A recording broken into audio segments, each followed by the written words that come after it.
Karen, bring that beat back. Bring that beat back. Hold on, Karen. Big ups to Karen, y'all. What would we do without all the Karens? Not just this Karen, all the Karens. Calling 12 and such. The Self Luv Show, giving you more than vitamins and minerals. Food for your soul, information and plans integral to making your mind grow. With more growth and development, BS is irrelevant to the intelligent. Knowledge, wisdom, and understanding is what we represent. It's the Self Luv Show. The Self Luv Show. The Self Luv Show. We do it for our people. The Self Luv Show. It's the Self Luv Show. It's the Self Luv Show. To expose their no equal. The Self Luv Show. The Self Luv Show. The Self Luv Show. Tory Wordsmith 9 nails. The Self Luv Show. The Self Luv Show. You know how the story goes. It's the Self Luv Show. Y'all heard the man. First off, the views expressed in today's pod are those of the host, the guests, and are not necessarily reflective of TATN or any affiliate. Welcome to the Self Luv Show on This Ain't That Network or TATN. This is a spot where we dive very deep into the intersections of your mind, your body, your spirit, and culture. This is one of the co-hosts, and I am Millie. All praise to the ancestors, the Most High. And last but not least, my late and beloved Mama Sky. Miss you every moment. Brotha Bill, also known as William L. Johnson, stands at the crossroads of copper American culture, weaving stories through every note he plays, every lyric he recites. Raised in gospel, as many of us have, in the church, blues, hip-hop, R&B, and the birth of jazz. He channels a lineage of creative resilience into contemporary jazz that resonates with today's rhythms. Performs here every week in Los Angeles, which we'll get into. His journey from GI, thus the G.I. Joe, Gary, Indy, Anna, world famous, I might say, for such a small town. Not many people have not heard of it. Why is that? His journey from GI neighborhood jams to headline stages speaks to a culture that always is always evolving, yet it's rooted in his story. Behind the turntables, Brotha Bill transforms DJing into a living archive, spinning vinyl and digital tracks that bridge past and present. Each of his mixes is a conversation with ancestors and peers alike, honoring the architects of copper-colored music while inviting new voices to the dance floor. His sets pulse with intention, reminding listeners that sound carries memory and meaning. As an actor, William L. Johnson brings the same improvisational spirit to the screen and stage. He treats each character as a riff, exploring identity, family, and community through nuanced performance. Whether he's delivering a line in a gritty drama or shining in a lighthearted scene, his authenticity invites audiences into stories that mirror everyday, real lives. Yet his proudest role may be fatherhood. At home, he mentors his children with patience, creativity, and the wisdom of his own mentors. He sees parenting as a duet, each lesson a harmony, each challenge a chance to teach resilience. In today's episode, we'll explore how being a copper-colored father shapes his artistry and how his art, in turn, shapes his fam. So get ready to engage with a world where every sound, word, and design is a part of a larger narrative, a narrative that speaks to the power of art to reconstruct our inner reality. So, whip out your self-love vision and your 10 hats. This is the Self Luv Show, and this is the revolution. And the revolution will not be on YouTube, however. These are lessons, not lectures. We're live in living color on Tuesday, September 2, 2025. We're still here. And as always, all of you cats can be anywhere in this magnanimous universe at any time.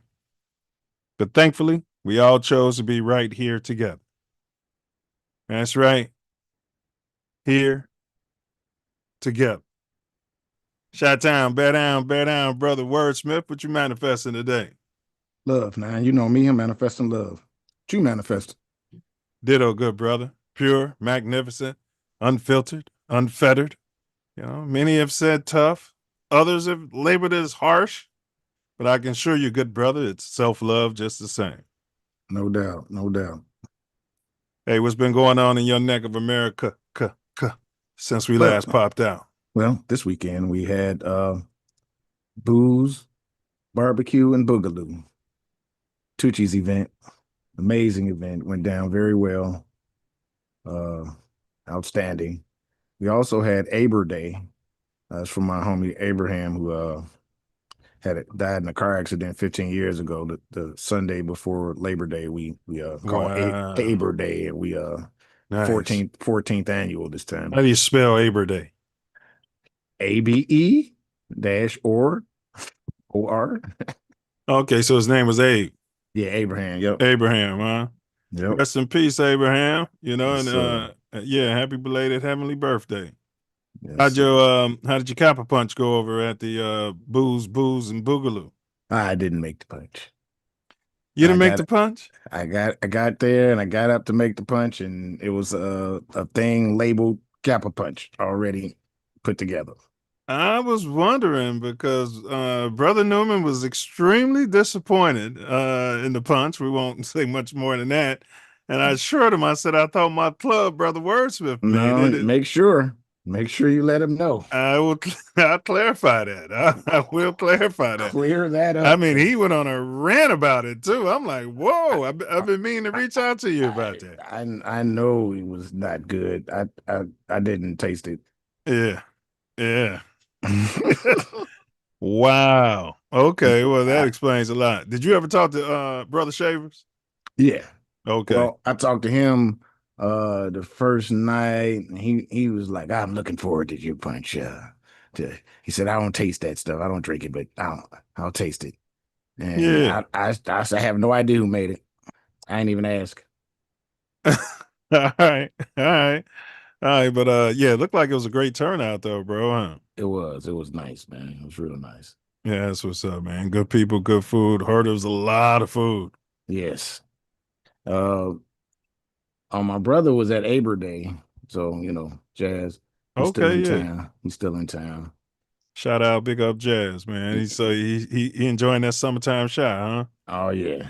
Yesterday we went to my uncle's house. Actual Labor Day. He had a barbecue. Uncle TJ.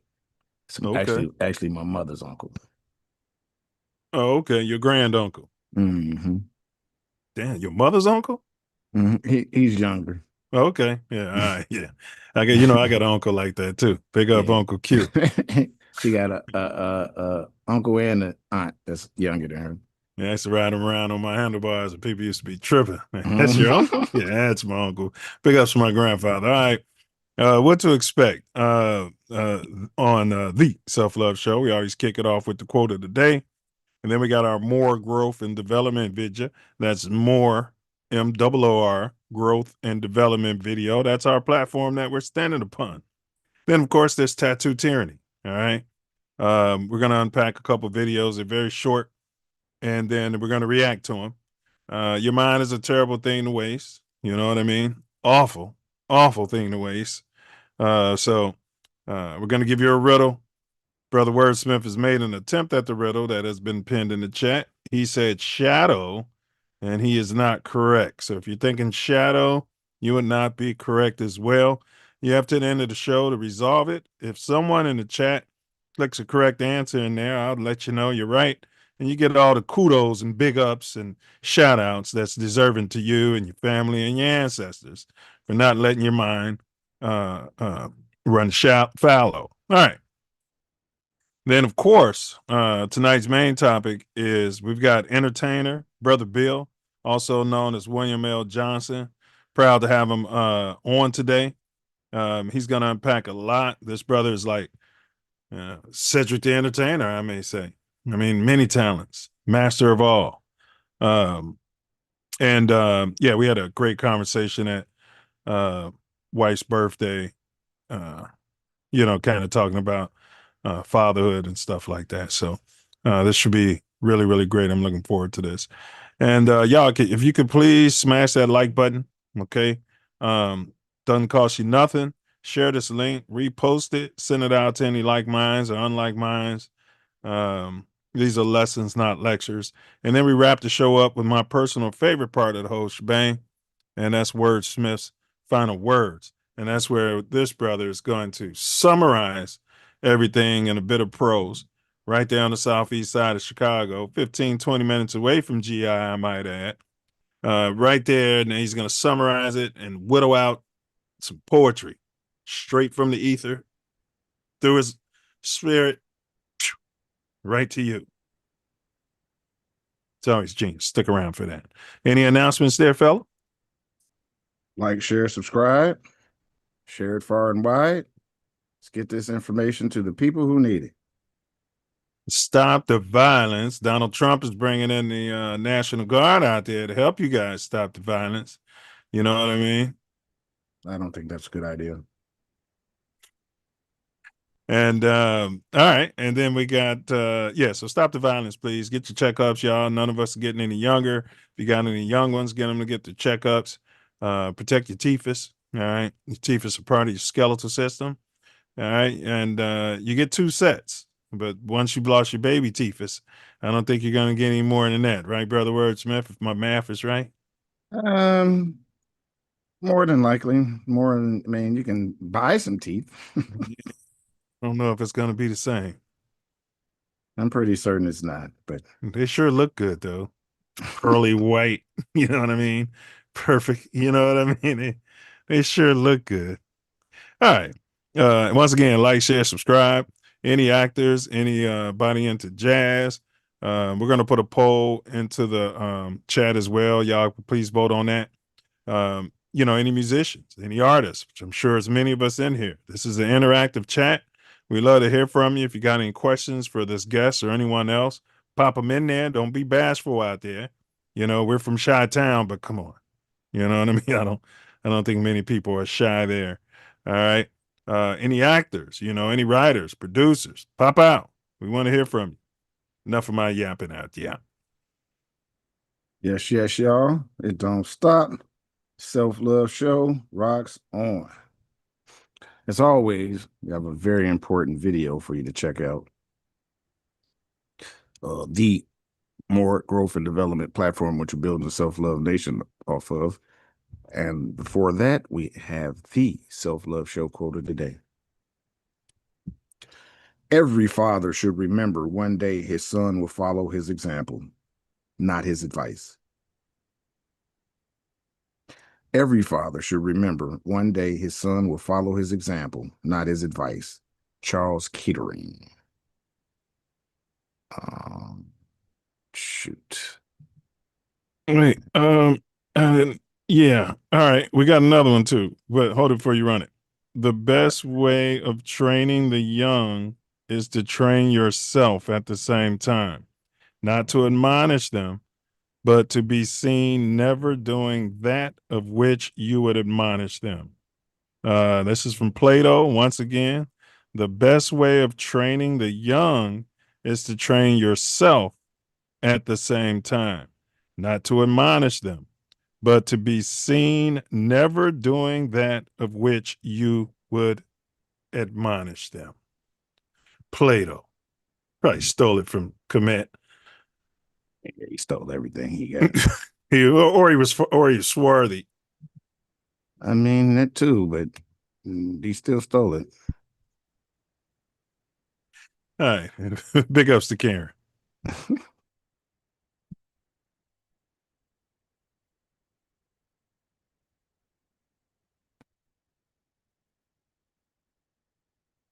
In entering upon this course of instruction, each of you should, so far as possible, lay aside for the It's not the time right. being That's not it, all Karen. business.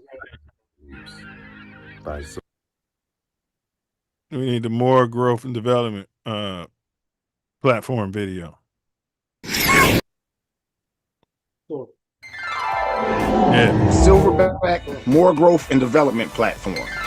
Number 1, repair our nation via reparations.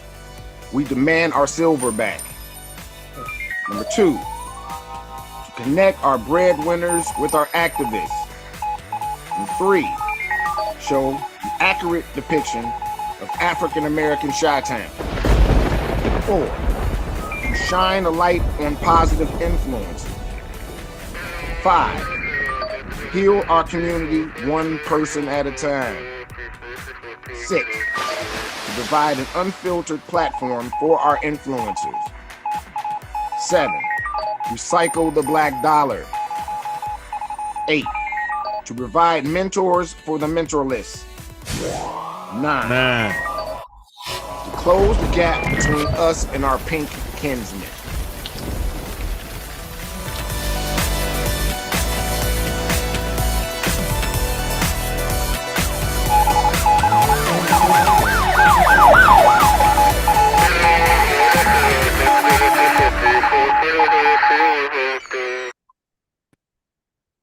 And number 10, protect our women, children, and men by any and all means necessary. Facts. Can't protect them if we can't protect us. That's our mind, body, spirit, vis-a-vis soul. Last week, in case y'all missed it, we unpacked undocumented truckers, past, present, and future of trucking. Is AI the answer or teen drivers the answer? What say ye, Brother Wordsmith? Oh, awesome. Fact-filled. You go on an adventure down the rabbit hole if you check it out. So I advise you to check it out. Check it out. Yeah, it was very, what word am I looking for? Informative. Yeah. You know, very informative. Can't deny that. If you guys hear knocking, there's some construction going on. They've been doing construction over here at the building the whole damn week. And right when the show starts is when they decide, yeah, we're going to get right out there outside there where he does the show and start hammering and drilling and shit. They've been out there all week, Brother Wordsmith. Wait a minute. This isn't the right one. Don't hear it. So that's good. Okay. Well, it works for me. And I'm dropping the Karen. Karen's dropping the she just dropped the link in here for this poll. We want some more data. All right. So the warm-up poll question for today's show is, if you had to choose only one genre of music for the remainder of life from the list below, which would you select? Now, Brother Wordsmith and I will tell you what we select at the end. If you had to choose only one genre of music for the remainder of life, or you could look at it as you can only save one of these genres of music, which one would you save? Right? Your options are blues. I think that was created by the Swarthy. Okay. My mom wasn't a big fan of blues, rest her soul. She felt like it was a lower vibration. You know what I mean? I think blues was to my mom what drill music is to you, Brother Wordsmith. Mm-hmm. Yeah. I'm just depressed and I'm going to drink myself to a smither. You know what I mean? All of it ain't that though. I mean, all the drill music ain't. Well, I don't know. All right. And then there's rock music. All right. This was also created by the Swarthy. You know what I mean? Rock music. Your third option is jazz out there. We got jazz music out there. Okay. Also created by the Swarthy. They're musical people. And then, of course, we got country music, which blew my mind when I came to figure out that that was also created Oh, yes. by the Swarthy. Yes. Okay. Along with NASCAR at its foundation. Okay. All right. But those are your options. The link is in the chat. All you got to do is click on that. It's free. And we'll let you guys know the results at the end of the show. More importantly, what myself and Brother Wordsmith rode with in that particular poll. We left out hip hop and R&B because I know that, you know, that's all some of you guys can listen to. Now we got big ups to the sponsors. Midwest Festivals presents Ancestral Echoes. All right, that's a live music fest. All right, we got Brother Johnson in the cream room. All right, we got Midwest Festivals presents Ancestral Echoes. All right, that's a live music house music fest. You get live DJs out there, beautiful stage, lighting, everything you want. Great people. You know what I mean? You bring your camper out there, or they can deliver a camper for you. You can pitch a tent. You come out there, you stay for a whole weekend, soaking in nature, the stars, the ancestors. All right. This will be the 4th annual event coming up. So you guys tune in or tune out. You got to be there to experience it. Big ups to Tay Mills Aesthetics. If you find yourself in sunny Southern California, you know what I mean? And that sun is peeling your skin, what have you. We got a multicultural skin, body, and weight loss pro. Licensed, bonded, fully insured.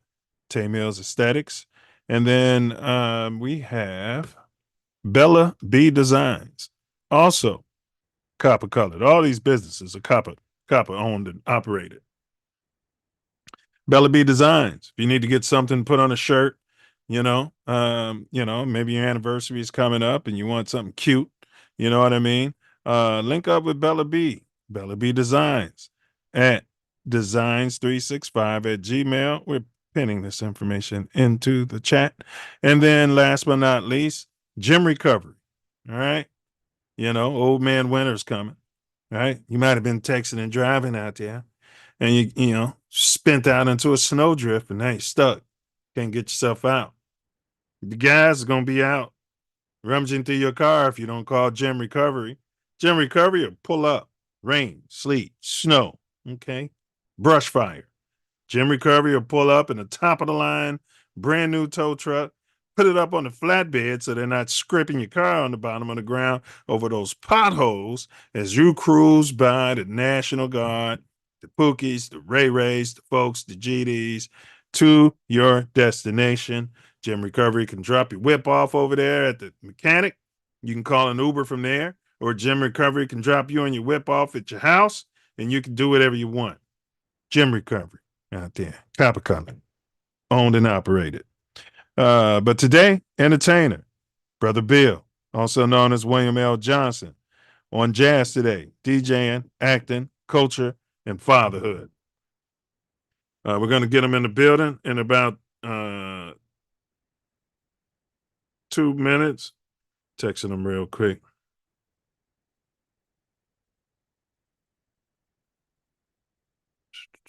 Give us some hubbub here. For sure, for sure. Yeah, I've been looking forward to this conversation since Nine has been told us that it was going to go down. And I'm like, oh yeah, this is going to be a wonderful conversation. This brother's very multi-talented, as Nine said, and y'all gonna see. 100%, 100%. All right, bro. Let's just run it. We got another video, Karen. We're gonna run it for speed. Get this brother in here because we got a lot to unpack. So first thing first, I want to thank my lawyers. I want to thank the jurors. I want to thank the judge, and I want to thank the respectful press. I really, really appreciate that. And I want to thank everybody at home supporting me. I know you guys having a little key with the moment, but to be honest with you, I have missed my kids' first day of school today. I missed my kids' last week of school yesterday because of this. And well, they had school for 1 week. I will, even if I'm in my deathbed, I swear to God, I will say it in my deathbed. I did not touch that woman. I did not touch that girl. I didn't lay my hands on that girl. And with that being said, this time around, I'm going to be nice. The next person to try to do a frivolous lawsuit against me, I'm going to counsel you, and I'm going to make you pay. Because this is not okay. I think people have like this misinterpretations of celebrities, like it's like, oh well, we can ask for this and they're gonna settle. You don't work at home and you don't work all day and you don't work for your money to give out your money. So don't ever think that I'm just gonna give you my money that I work hard for. I don't lay in bed all day. I work all day, and I work hard for my money, for my kids, and for people I take care of. So don't you ever think that you're gonna sue me and I'm just gonna settle and just give me my money. She would be a It's not great gonna teacher. happen. I do also want fans at home, though, not to find their social media, her family's social media, her kindergarten. social media, and No. bother her. I hope that this is something No. that I leave behind, that she leave behind. Don't go bother her. Don't be talking about her. Don't be talking about how she look. Don't call her no nasty names. Let's just put this behind. She's very but thorough. I'm giving a warning. I am not that celeb that you're gonna sue and you think it's gonna settle. I'm not gonna settle, especially when I'm super completely innocent. I know I got a little reputation, but I swear to God I'm innocent. I swear to God, like this, like I'm really innocent for real. And I just want to say thank you, everybody. It's been really tough. It's been really long nights for me. I'm in the middle of album rollout, so it's been late nights and early 5:30 in the morning. I gotta get up 5:30 so I can look like this for y'all. All right. So she was being sued out here in LA. Female security guard said she jumped on her. But it was she won the case. Okay. Well, obviously, because if she didn't, she would have had a whole different attitude. You don't think she could be I mean, at Ray, they probably would have put her in slow classes, but Yeah, she or a maybe camp this. counselor or No, something. she, I can see it. no, And the kids, and you no, get the boys and the girls in the back. You know what I no. mean? And no, did you bring your Hell lunches? no. I'm just Hell no. all right.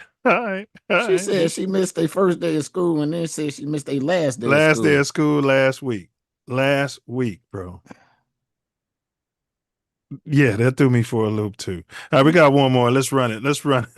But big ups Cardi B, you know, and she's right. No Big more ups, frivolous yeah. Shouldn't be frivolous stuff going on out there. yeah, frivolous lawsuits. Yeah. However she said it. Keep walking. This kid said he's in theta. How did he get out there? They never explained nothing. Keep going. No, this way. I thought it was AI at first.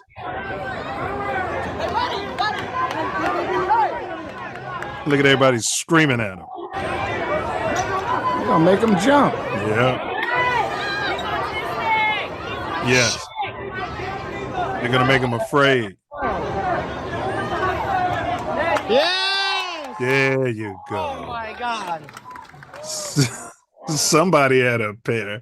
Good question. How'd he get up there? Hey. And where are his parents? Ooh-wee. There's a lot to question about that whole situation. Let me tell you. Well, I That did didn't get make lost at Six Flags, any St. Louis. So sense.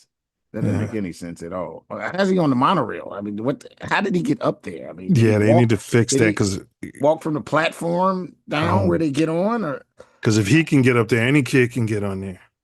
anybody? I mean, it's crazy. Yeah, and if that monorail had come, you know what I mean? And you see, somebody climbed on a building and climbed right up there. Didn't They it? need to fix that whole thing. That whole situation is bad news. That kid was walking. They're like, no, go this way. No. He like, I don't want to follow y'all. Y'all screaming and hollering at me. I wonder if that's probably going to be his first memory coming out of Theta. Yeah. All right, y'all. Y'all know what it is. We got entertainer, Brother Bill. He's waiting patiently. So we're pretty much going to hop to it. We do have a riddle you guys have to the end of the show to unpack. I borrow breath, yet never breathe. I wear your soul, yet have no skin. I speak in tongues that aren't my own. Shadows don't speak, bro. And vanish when the lights grow dim. One more time. I borrow breath, yet never breathe. I wear your soul, yet have no skin. I speak in tongues that aren't my own and vanish when the lights grow dim. What am I? Enough of the appetizers out there, brother Wordsmith. Let's quench the self-love nation's thirst. All right, Karen, we got a quick promo video, and then we're going to get the Self Love Show on the road.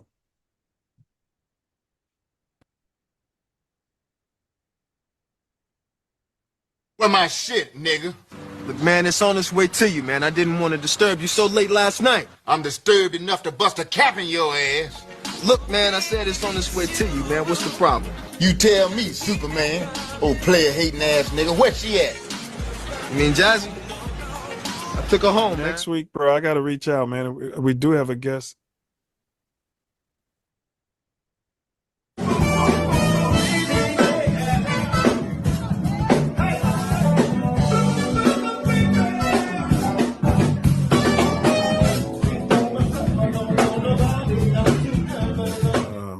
Musician. He's from GI. My company recently entered into a business venture. Whatever business you got with Alexander Cora, you should stop. Me and you need to be on the same page, or both of us gonna end up dead. Out here in LA. And I just need to reach out to him. So I just got to, be on my shit. You know how it is, man. Been grinding, bro. Been grinding. No For excuses, sure. though. For I just sure. need to be I on ain't my shit. asking for an excuse. I just want to put them back in your mind so we can get them on. 100%. 100%. Can you hear me? Yeah, we got you loud and clear, Brother Bill. All Right, brother. on, what's happening, baby? What it do, fam? One of them days, man. One of them days, boy. It's been a busy day for your boy. No doubt. Welcome, welcome, welcome. We appreciate you doing this. Oh, yeah, right on. All manners, bro. All due respect. For Thank sure. you for coming on, and it's going to be an expansive conversation. I already know. Right on, for sure. Hey, what he said, and then just want to let you know why we do this pod, bro. We do it for cats like George Floyd, right? That's what really sparked us to get this going. Yeah, for sure. We do it for culture. We culture first around here. More growth and development. We're here to chronicle our story as opposed to him writing his story on our behalf. And we do it for those who come behind us. So in theory, your great grandkids could possibly watch this. You know what I mean? And be like, well, damn, there's my great grandfather Bill. You know what I mean? Right. And Exactly. talking about life and chopping it up. You know what I mean? Mm-hmm. Yes, sir. So that's what we're here for, man. So we always start with these questions. Everybody gets these questions, bro. How did your GI upbringing help shape you into the man that you become, bro? Ooh. How Gary, Indiana shaped me, man. I'm still GI till I die, number one. I think growing up in the murder capital of the world at the time I was growing up, it was extremely violent. I was nervous and scared to go to elementary school every day. I grew up in the era where heroin was big before crack came and messed everything up and made it worse, you know. But when you live in the inner city and you live just say in a community of love, even though it was bad, I think a 5 mile radius of my home, it was still violent, but it was still love in the hood. You know what I mean? And I think those are the things that help develop character, getting into fights, seeing people do wrong, and you learn the lesson from them doing wrong. I grew up around a lot of that. One of the things that I feel that helps me is I'm not easily persuaded, and I'm not easily I'm not a gullible person. So growing up in the street make you street smart, and I'm actually, book smart, conscious about my surroundings. So you're not gonna take advantage unless I let you think so anyway. You know, but He'd be on a swivel no matter where you at. well, hey, no matter where I'm at. And hey, these people in this town, they know, they get it, they understand, but they also know that I'm serious about my craft and what I do. Yes, sir. And I just want to shout out my city for just having a celebration of Michael Jackson's birthday this past weekend. 2 days. Day one, Chris Tucker hosted. Day two, Denise Williams, she hosted. So I wish I could have been there. Noel Jones was there, who I know. He's an amazing pastor. Oh yeah, I just couldn't anointed, get there. anointed. Yeah, Yeah. yeah. I know Noel. I've been knowing him Was for like a Raj year there, now. man? From What's Happening? No, I don't think so. I wasn't there. Yeah. I wasn't there. I didn't make it. But from the videos I've seen, looked like they had a nice crowd, and the people were enjoying themselves. Yeah, I heard about that, bro. Yeah, brother Mhm. Wordsmith, they had a studio in Gary, so we used to be out there a lot. And to your point earlier, man, when you said, yeah, man, my first time getting bullied was kindergarten. I was in Chicago, but people don't understand that. They don't. I was already young going to school. Yeah, they had goons in kindergarten, bro. Man, yeah. And my shortcut to school, it was only in the morning, where the heroin addicts would be down this one particular alley. Some days they're there, some days they're not there. But I remember being robbed with a needle for 35 cents. I'ma stick your little ass. Yeah, you Give gave me it your up. money. Yeah, Yeah, 35 cents is what yeah. I'm gonna do it. Man, come on, bro. That was horrible. And, hey, and then when you tell your people how you got robbed and where you was at, it was somehow your fault. You know what I mean? Man, oh, you should have went down the damn alley, Yeah, but that's just yeah, one of the shortcuts to the school. yeah, yeah. All Yeah, right. so Yeah, man. Raj, man. What's Snoop's name, bro? Why am I just saying Raj? no, no, no, no. It was on the tip of my tongue. Man, Ernest Thomas. Ernest Ernest Thomas. Thomas, my Yeah, man. yeah. Thank you, brother. He sat Ernest with us, Thomas. bro. He was one of our Oh, first he cool. guests. Oh, he Yeah. a cool cat. Ernest Yeah, real cool, man. That's my yeah, guy. I did a play with him some years back, and we got a chance to meet and chop it up. So that was cool. yeah. I was talking GI, huh? Oh yeah. Oh All yeah. right. Which of the following would you prioritize to heal black culture or copper culture, as we say here on the Self Love Show? Um, which would you prioritize? Spirituality, mindfulness, education, or capitalization? Get that bread, stack that money. No, dig it, dig it, dig it. That capital bridge, that last one, because your spirituality is already within you. Okay. Especially if you're on the right path. Living in America, we're automatically born capitalist here. You know, everything is about hustling. Everything is about getting that money, money, money, because you see the inflation is just rising, rising, rising, and without that, ain't none of that other stuff gonna really be effective. You see, because you always gonna be focusing on getting that money. You're the second guest. Your saying said capitalization too, Tori. Carl. Yeah. Kenny. Carl. Well, both of them sat, so No, it's the I mean, director. I mean, you know, Carl. that's just yeah, they both Yeah, Carl. directors too. That's Carl funny. said Yeah, capitalization. Kenny said, I think Kenny said spirituality. yeah. But I go mean, ahead, you bro. got your that's automatic. The spirituality to me, that's if you're on the right vibration, that's automatic. It all depends on who you're talking to. Since you're talking to me, out of all of those things, it's about that paper. It's about getting comfortable and learning, being able to teach the youth. Like I'm letting my sons know right now, focus on that money through your 20s. You better be learning stuff right now. You understand? Mhm. Because they know that I'm not playing with them. You know what I'm saying? That's how the Jewish do it. That's what that bar mitzvah is Oh all yeah, they, about. they teach them. They teach them early. At I'm gonna get out the 13. car. Yeah. Yeah. Oh yeah. Oh Yeah. yeah, yeah, yeah, yeah. You can drive. Oh, real early. Sorry about that. I just got to switch over. My business partner gonna do the driving right now. You good. You good. So I have to focus. Yeah. Brother Mhm. Wordsmith, you got a question on there, bro?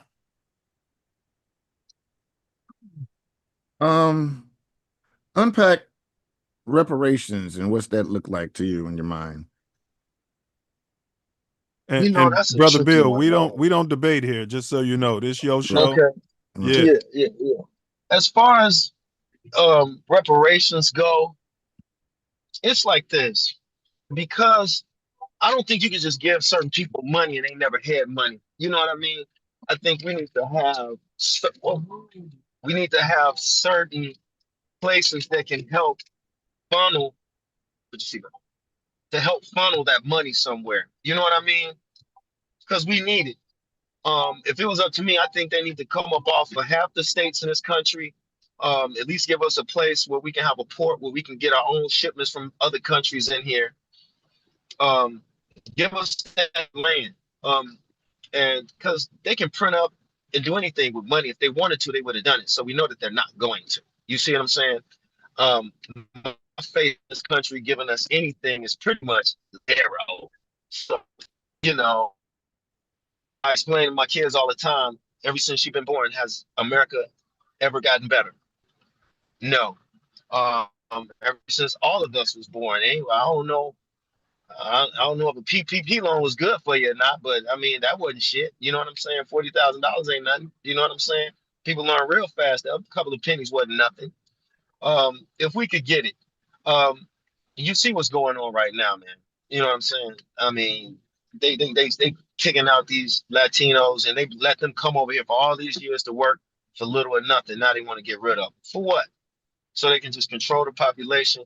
We really need to be setting up a plan where because we all about to leave America. People about to leave up out of here, slowly but sure. They just need to leave us alone when we leave, because once they see us all leaving, they gonna be bumping into the walls all over again, like they was in the Caucasus Mountains. You dig? Yeah, yeah, washing up in the shit water. So, exactly. So the port, Mississippi's got a Gulf, don't it? Yeah. Yeah, they can give us the two Someplace, port states, someplace. Mississippi and Yeah, Arkansas. We yeah. can work Give us a magic. place where we can collect our own shit, run our own. And then they need to get all these brothers out of prison, man. It don't make no sense. It's more brothers in prison than walking in the United States of America. Free That's the not guys. right. And Free all the guys. everybody know, we all know we've been targeted, so they need to stop it. And they still doing it. You know, it's like we don't need them handling none of our business. We don't need to be attached to a lot of their laws, because black men just can't really deal with the bullshit that they got to set up, because it's not a natural way of life. You know what I'm saying? 100%, bro. In St. Louis, it don't work. It don't work out. In St. Louis, they was putting fog out there and poisoning the people, telling us they were killing mosquitoes and bugs with it, but the fog was literally poison. They was testing on us what they wanted to do to the Russians. Brother Nine, they've been doing all kind of detrimental things to our health the whole trip. Think about all these vaccines. I don't know if you guys, I don't watch the news a lot, but I do watch that news show on Sunday. The one, the George Snophilopoulos or whatever his name is, and they have another show. I watch them too. If you can, go look up the last episode of the Snophilopoulos, whatever his name is. Because it was a white broad on there running. He ain't even on the show no more. They just using his name. He just collecting the check right now, because he ain't been on the show the last couple of times I've watched it. But they went into detail about COVID and the shots. So I don't know if y'all pay attention to any of the news, but they got rid of a guy that was running the CDC. Then they hired this lady. So when the lady got in there, she started seeing all the madness. So they got rid of her, and then all of the other people started to resign.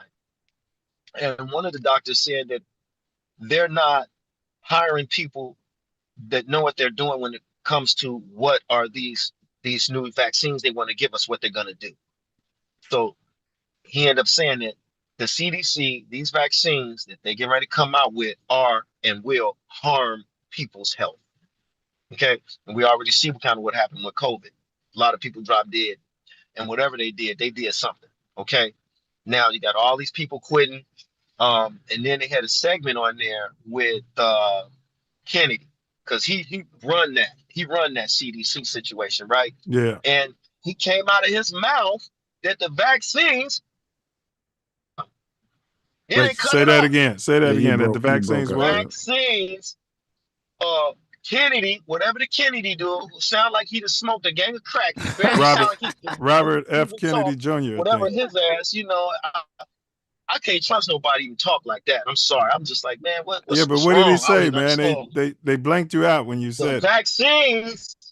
The vaccines were one of the causes of autism, and they trying to figure out what's in it to stop it. But look at all these people with autism, bro. Autism didn't exist when I was a kid. He was saying that before COVID. He was saying that the whole time. Hey, it's not just him though. The Nation of Islam's been saying it for years. Man, come on, man. That's not normal. That kind of behavior not normal. That kind of behavior not normal. And they know they doing something. Think about what they did to us with syphilis, bro. Gave And all it's them black men syphilis and had a cure and didn't give it to them. And well, then, oh, and, bullshit ass Clinton apologized. What, and 50 years no later? money though, and they practiced abortion on our and women and with no anesthetic. Bro, we've and been getting and AIDS since they the were beginning. taking their uterus out without telling them, without consent, without even saying nothing. And we're talking in the Yeah, past tense yeah, as though this stuff isn't still going on, and that's what's weird about yeah. it. No, it's still going on. But now they Yeah, don't care who they shoot with what, because they have to be in a position where they can control the people. Look at the food. Man, when I was a kid, I remember when they first came out with a seedless watermelon. I knew hmm that wasn't good as a child. hmm And as time went on, it was for years, it wasn't even a taste of them seedless yeah, watermelons. I have to go to Sprouts to get a watermelon with seeds in it, and it still ain't what I had when I was a kid. yeah, When I was a and, and, kid, my and- father would cut a watermelon and it'd be red on the inside, not pink. yeah. And the reason is two reasons. Let's see. First of all, they not enhancing it. They saying they're enhancing it, but they're genetically modifying it. But they want to control the seed so they can control the food. You control the food, you control the people. Man, did you see the documentary? It was on Netflix. I forget the name of it, where all of these farmers, they were arresting farmers that weren't using their seed, that they couldn't reproduce. The government gives them seed to plant so that the other seeds that come can't reproduce and make other crops. So they want to control all of the food. See, we were supposed to be raising hell way back then. But see, Monsanto. it's only a handful of people. See, I can't see when they went up there for that resurrection. See, if them white folks had teamed up with us, it would have really popped off. They were scared. You see what I'm saying? Going up there half cop. If it was all of us going up there, really ready to start it, because in the Constitution it says we the people can overthrow the government if we see it's not fit for the people, and it's not fit for the people. You hear me? You don't 100%. hear that. People don't say that a lot, but that's it. And we need to be raising hell. You hear me? We Well, need to be kidnapping their dogs, all kind of shit. yeah, yeah. Going up in the hills and grabbing them at their house.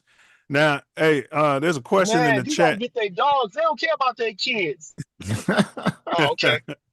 There's a question in the chat, They let their dogs brother go under too. Wordsmith.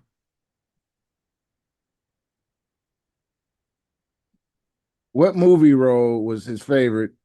Is your favorite, and which role is closest to who you are in real life? I That's for can't see it. Smoke I can't G. remember area. Yeah. No, hey, I didn't hear. I didn't hear. We kind of went out. I'm Okay. cruising right now. I kind of went out. What was the Smoke question G. again? Smoke G 1016 said, "Go ahead, bro." What movie role was your favorite, and which role is closest to who you really are in real life? Ooh, ooh, ooh. I'm gonna be honest. Ugh. Um, I can relate to a lot of characters. You know what I'm saying? It's hard to Hmm say which one I can relate to the closest. The only reason I'm gonna say E-Bone from Blue Hill Avenue is because I grew up around those kind of gangsters growing up. You know, the gangsters I grew up with, they did wear the real cool pimp looking hats and the suits and stuff Uh-huh. like that. And at the time, I had a relative who was one of the biggest dope dealers in Gary. You know what I mean? He was big back then. You know, and he ended up doing some time, but he was one of the coolest cats you meet. Now, that was one I can relate to because I'm from that. hmm And another character I could say that was kind of a there was kind of a challenge for me, and it was an independent movie. It's not what you would even think. It's called Bernie Problems. I don't know if you ever seen it, but I play. Can you hear me? Yeah, Yeah. go ahead. Bernie Can you problem. hear me? We Yeah, got Bernie Problems. It's on Tubi. A comedian Ellis wrote it, directed it, and it's about um a crackhead who ends up becoming a motivational speaker. And I really thought the script was entertaining. It was independent as I don't know what, but if you you. watch it, you can say, wow, it really has some real cool elements. Now, I'm studying right now for a film I'm getting ready to shoot in Dallas in a couple of weeks. Now, I'm playing a preacher he's getting ready to resign from the church because he don't feel like God is hearing his prayers anymore. You dig what I'm saying? So, we go through life having mixed emotions on religion. You know what I'm saying? Mm-hmm. It's because, once we realize that God is inside us, I think it moves a little bit better. When we go relying on people and other things, it kind of throw us all off when you think that you got the power to do something that they told you can do when really the power is within. You know 100%. what I'm saying? So this one I'm studying for. I'm learning a lot about myself and my beliefs. You know what I'm saying? Um, but I would like to pride myself on doing my best in making every character different, not playing the same character twice. You know what I mean? So I Mm-hmm. hope, and that's one of the things I just hope that my audience and the people that appreciate my work notice.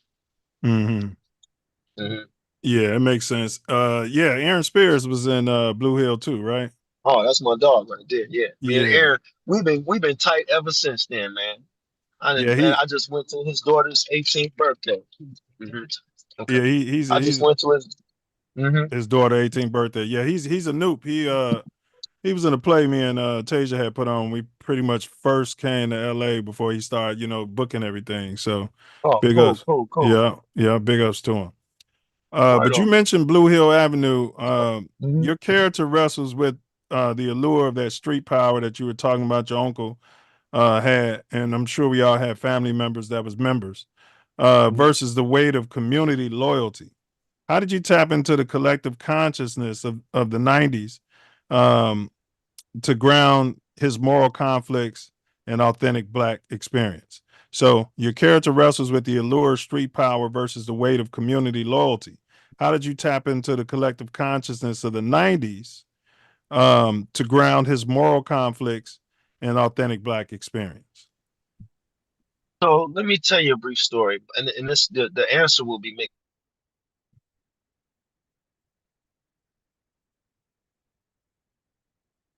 I think we lost him. That looks frozen. It's a good number he's got before Yeah, I saw that. his name. I was gonna ask him about that. It's Knew you probably was gonna get to that. yeah. All right, there it Oh, is. can All you right. hear me? Yeah, we got you back Okay, now, okay. bro. All right. So check it. I don't. Did you hear what I said? Nothing. We lost you after you said you're gonna tell a story, but the answer is gonna be Oh, inside the got you. story. Yeah, yeah. So dig it. When we finished cutting that film, the movie was close to 3 hours long back then. Okay, because Craig Ross Jr., the director, was Black, they said you got to cut a lot of stuff out. It's over an hour of that movie cut out. Wow. The original storyline wasn't what you think it was. The original storyline was Benny had a nephew that came to one of our crack houses talking shit, and we beat his ass. Okay, and it kind of went on from there. So we switched it. He was able to. He had so much, he was able to flip it.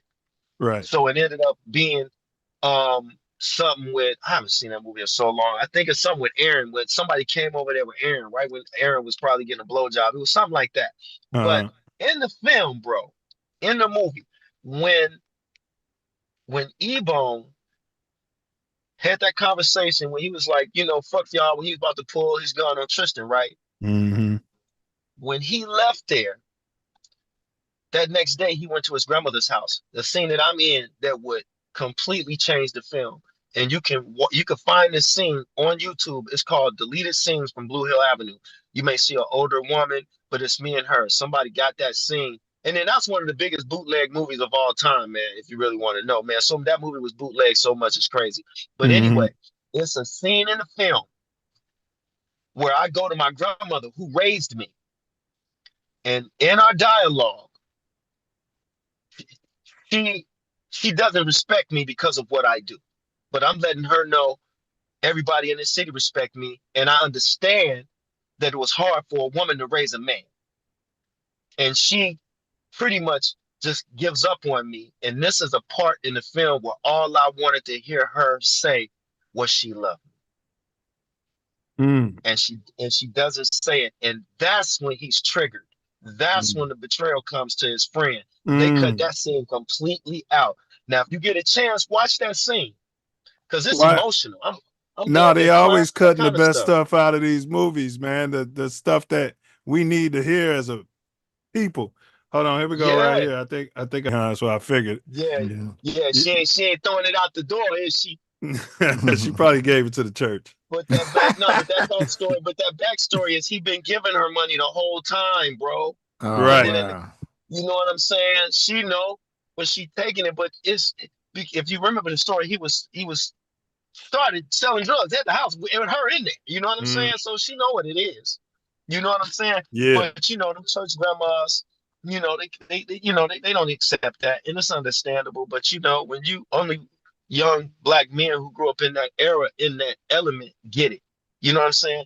When you around cats making thousands a day, you ain't trying to work at McDonald's. You ain't trying to work in no silly ass job making crumbs when you know that's the bullshit. Yeah, You it was know? targeted. Yeah, That yeah. was So that was targeted. yeah. So when I read the script, that scene is what resonated with me because me and my grandmother was cool, but we had issues in a lot of areas. So I was able to pull from that, and I grew up in the '90s, bro. You know what I mean? Yeah. I'm '70s, '80s, '90s, shit. All the way till now, shit. We've been vibrating the whole trip. So Yeah. I get every era. This new era is sad because they just don't have that certain elements and the things that we did or we had. And I feel like the technology is really messing them up. The music is messing them up. The Oh yeah, drugs is messing them up. they're being It's targeted sad. too. They're Yeah, getting targeted. And they got more tech to target them with, more drugs to target them with. yeah, they do. Yeah, they do. Smoke G say he know that dude played named Clever was fruit by the Nah, foot. What's he was what? fruit Oh by the no. foot? Hey. Oh, so check this out. Since he talking shit, he trying to be slick playing. I guess that's an insult, the fruit part. Did you ever Uh, see During Hard Time? Seen what? Doing hard time? I think I did. I You ever can't see? remember though. Oh, that's a prison flick, and I played a gay character, but Okay. I didn't do no gay shit. So let me tell you a Right. story about that. So if you saw it, I But originally he was said he thought supposed. you played the heck out of that role. But go ahead. Well, I'm an actor. I better, Yeah. But Yeah. but let me tell you a brief story how it went down. I was originally going in to audition for the role that they gave Sticky, mathematic, because I had my hair locked up and I had my locks twisted up like from Hellraiser. You know what I'm saying? Yeah. So when I went into the audition, they was like, we giving that role to Sticky. Did you read the script? We want you to be clever or read for clever. Yeah. So I'm like, I didn't read that part. I only read the part they gave me to audition. Right. So when I went home and I'm reading the script, and man, I was always against playing like a gay role, especially if they talking crazy, doing gay stuff, because I'm not certain things I can say no. Right. You hear me? You draw I'm your gonna line stand there. up. I, Right. I got a line that I draw. Right. Okay. Right. Now, the character wasn't doing anything gay. Okay. But Physically gay. right. But at the time, the way he had him written, his mouthpiece, it's certain stuff I'm not even gonna say. You did. Yeah. And I don't even want to tell you what he had him saying. I wouldn't Yeah. have seen none of that shit. Yeah. So when Yeah. I went, when I went to the audition the second day, I ain't gonna lie. This when I was, shit. I'm in LA, life up and down. I drank a 40, hit a blunt Right. before I went in. And shit got my nerves right. So my ass, I'm like, I say, I want y'all to know that I appreciate you for offering me this role, Right. but I cannot. And I will not. After I say I will not, Fresh and the director got up and said, "Excuse me, let me go talk to William real quick." He got me out that hallway. He was mad to the motherfucker. He said, "Man, what are you doing?" He was like, "Man, what's wrong?" He was like, "He ain't doing that again." I said, "Man, I don't even want to say some of that shit. I don't want to say that." He brainstormed for about 20 seconds. He said, "So what don't you want to say?" He got the script. I highlighted everything that I didn't want to say, Right. about 3, 4 pages of shit. And he goes, because I'm ready to be done and move on with life. Right. He goes, "If I take it out, would you do it?" I'm like, here we this motherfucker Right. right here. I put a tag on it. He had to put another, a couple of stacks on there, more than Right. a couple, but he had to dig a little deeper in that pot. Right. And he said, "Yeah, so fast. I should have asked for 30, 40 extra." Right. You know what I'm saying? Make you wonder, huh? Man, but yeah, he said, "Yeah, okay." So I didn't even go back in the room. He was just like, I got it. I'll go talk to them and I'll let them know you're gonna do it. And then that was it. And then he let me do whatever I wanted to do. He didn't Right. direct me at all. I Right. didn't have to, because I wasn't playing no finger snapping. Right. Whatever you saw, that's whatever you saw. But that was it. And as far as I was concerned in this town, that was it. I did my one. There you go. Beat it. Kick rocks on that gay shit. You know what I'm saying? And then I ain't got nothing wrong with people who do it. If you're an actor and that's what you It's acting. choose, It's Right. acting. Yeah. that's what you Yeah. choose. Yeah, Right. yeah. But I got a boundary with that. I got a boundary. No, I feel that, bro. I feel that Yeah. 100%. I feel that 100%. Uh, let me see. He said, how did you prepare for that role, bro? He playing. I didn't. I just did what I thought a cool ass gay dude would do. You know what I'm saying? Because here's the thing. At the time, this was when Michael Keith Williams was alive. Uh, Um, and I was coaching him, helping him with all of his lines. You know what I mean? And he was gay for real. yeah. You know what I'm saying? So, being on his trailer, I was able to kind of pick up a few things because he had his little fruitcake friends with him and shit. They was cool. You know what I'm saying? But I was able to say, okay, everybody that's gay don't necessarily act like a little sissy. You see what I'm saying? Right. Right. Yeah. And I hope I ain't out there offending people, but I'm from that school. You know what I'm You know saying? what I mean? Yeah. Yeah. Don't be all sensitive with what I Yeah, it say. is what it If is. you taking Right. this sensitive, just move on. Click to the next chapter. But we keeping it real right Yeah. here. You know what I'm Yeah. saying? So I was able to say, but I already knew how I was gonna kind of do it because we live in the world, and you see halfway dudes. To me, if you questionable, nigga, that's what it is. You Yeah. understand me? Yeah. I shouldn't have no question about your Yeah. masculinity. Yeah. If I'm questioning your ass, Yeah. nigga, you on that other side. I ain't got time. Yeah. You know what I'm saying? So I Hey, kind of and to play with each his that own. To borderline. each his Yeah. own, right? Gotta To Yeah, be. each to his each own. his own. Yeah. To each his own. To each Yeah. his own. I ain't trying Yeah. to be offensive to nobody. I Yeah. got dudes that's gay that I would call to help me in an alley fight before some straight niggas. I tell you that. Yeah. Yeah. They've been fighting their whole life. Mhm. Some of them can throw their hands, Motherfuckers bro. come, man, and I got something that will come help me with Yeah. whatever. It ain't. I don't Yeah. care what a person do. It's their spirit and what goes on the Yeah. inside. Yeah. Because it's a lot of gay people who don't like other gay people because they fucked up too. Just like white people don't like some white people, some Mexicans don't like some Mexicans, black people don't Right. like some black people. It's the same shit all the way around. Right. And when Right. they insult each other, it's worse than what the shit we say. But Trying to all hear right, that shit. enough of that. In the Yeah. in the Black Hamptons, you portray a newly affluent figure navigating spaces historically shaped by both exclusion and aspiration. How Right. did you weave together notions of Black excellence and cultural inheritance to inform his journey? Being from Gary and all. Well, being from Gary really didn't have a lot to do with it. It had more to do with Tridestin, the production company. Can y'all hear me? Because something went on. Y'all Yeah, we good? got you. You're getting a close Okay, up okay. when you can't see us. It's a close up. Oh, okay. Cool. So Tridestin, Trey Haley, Indy Brown, um, Ben Stevens, I've been knowing them. I worked on their very first film, okay? And I've seen them grow.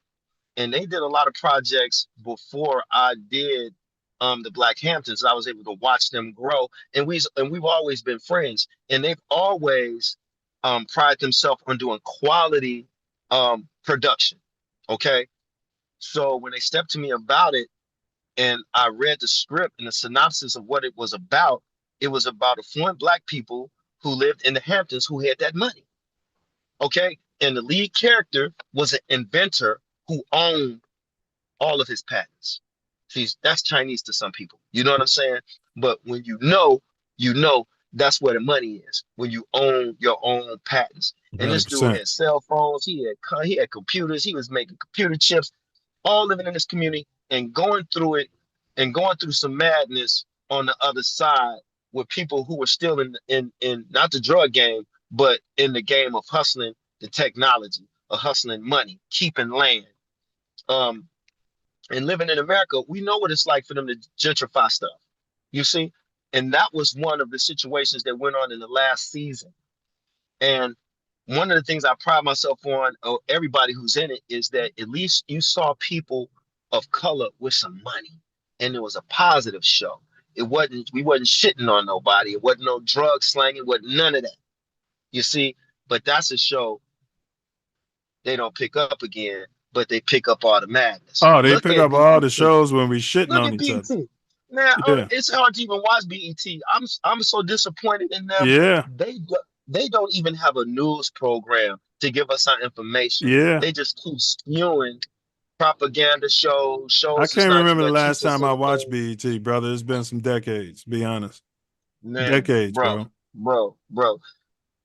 That's because we don't own it. Right. And it's about time we own it. I've never thought Tyler Perry should even thought about buying BET when you got billions of dollars. You gotta buy some. We need to start our own. Stop thinking like we gotta go do business with them like that, man. But Yeah. see, they know what happens when we take over, bro. It's a whole every we the ones that run this underneath it all. They're not smarter than we are. We know that. What has a white person invented that made a difference to mankind And other than the gun? Other than the gun. they didn't invent that. No, they That was didn't. Oh, The Chinese. Invented see what I'm gunpowder. saying? Yeah. Or right, because they had the But powder, but We invented the gun. White people didn't. I oh well, see, I don't know. I thought they invented the mullet. Wasn't it the mullet though?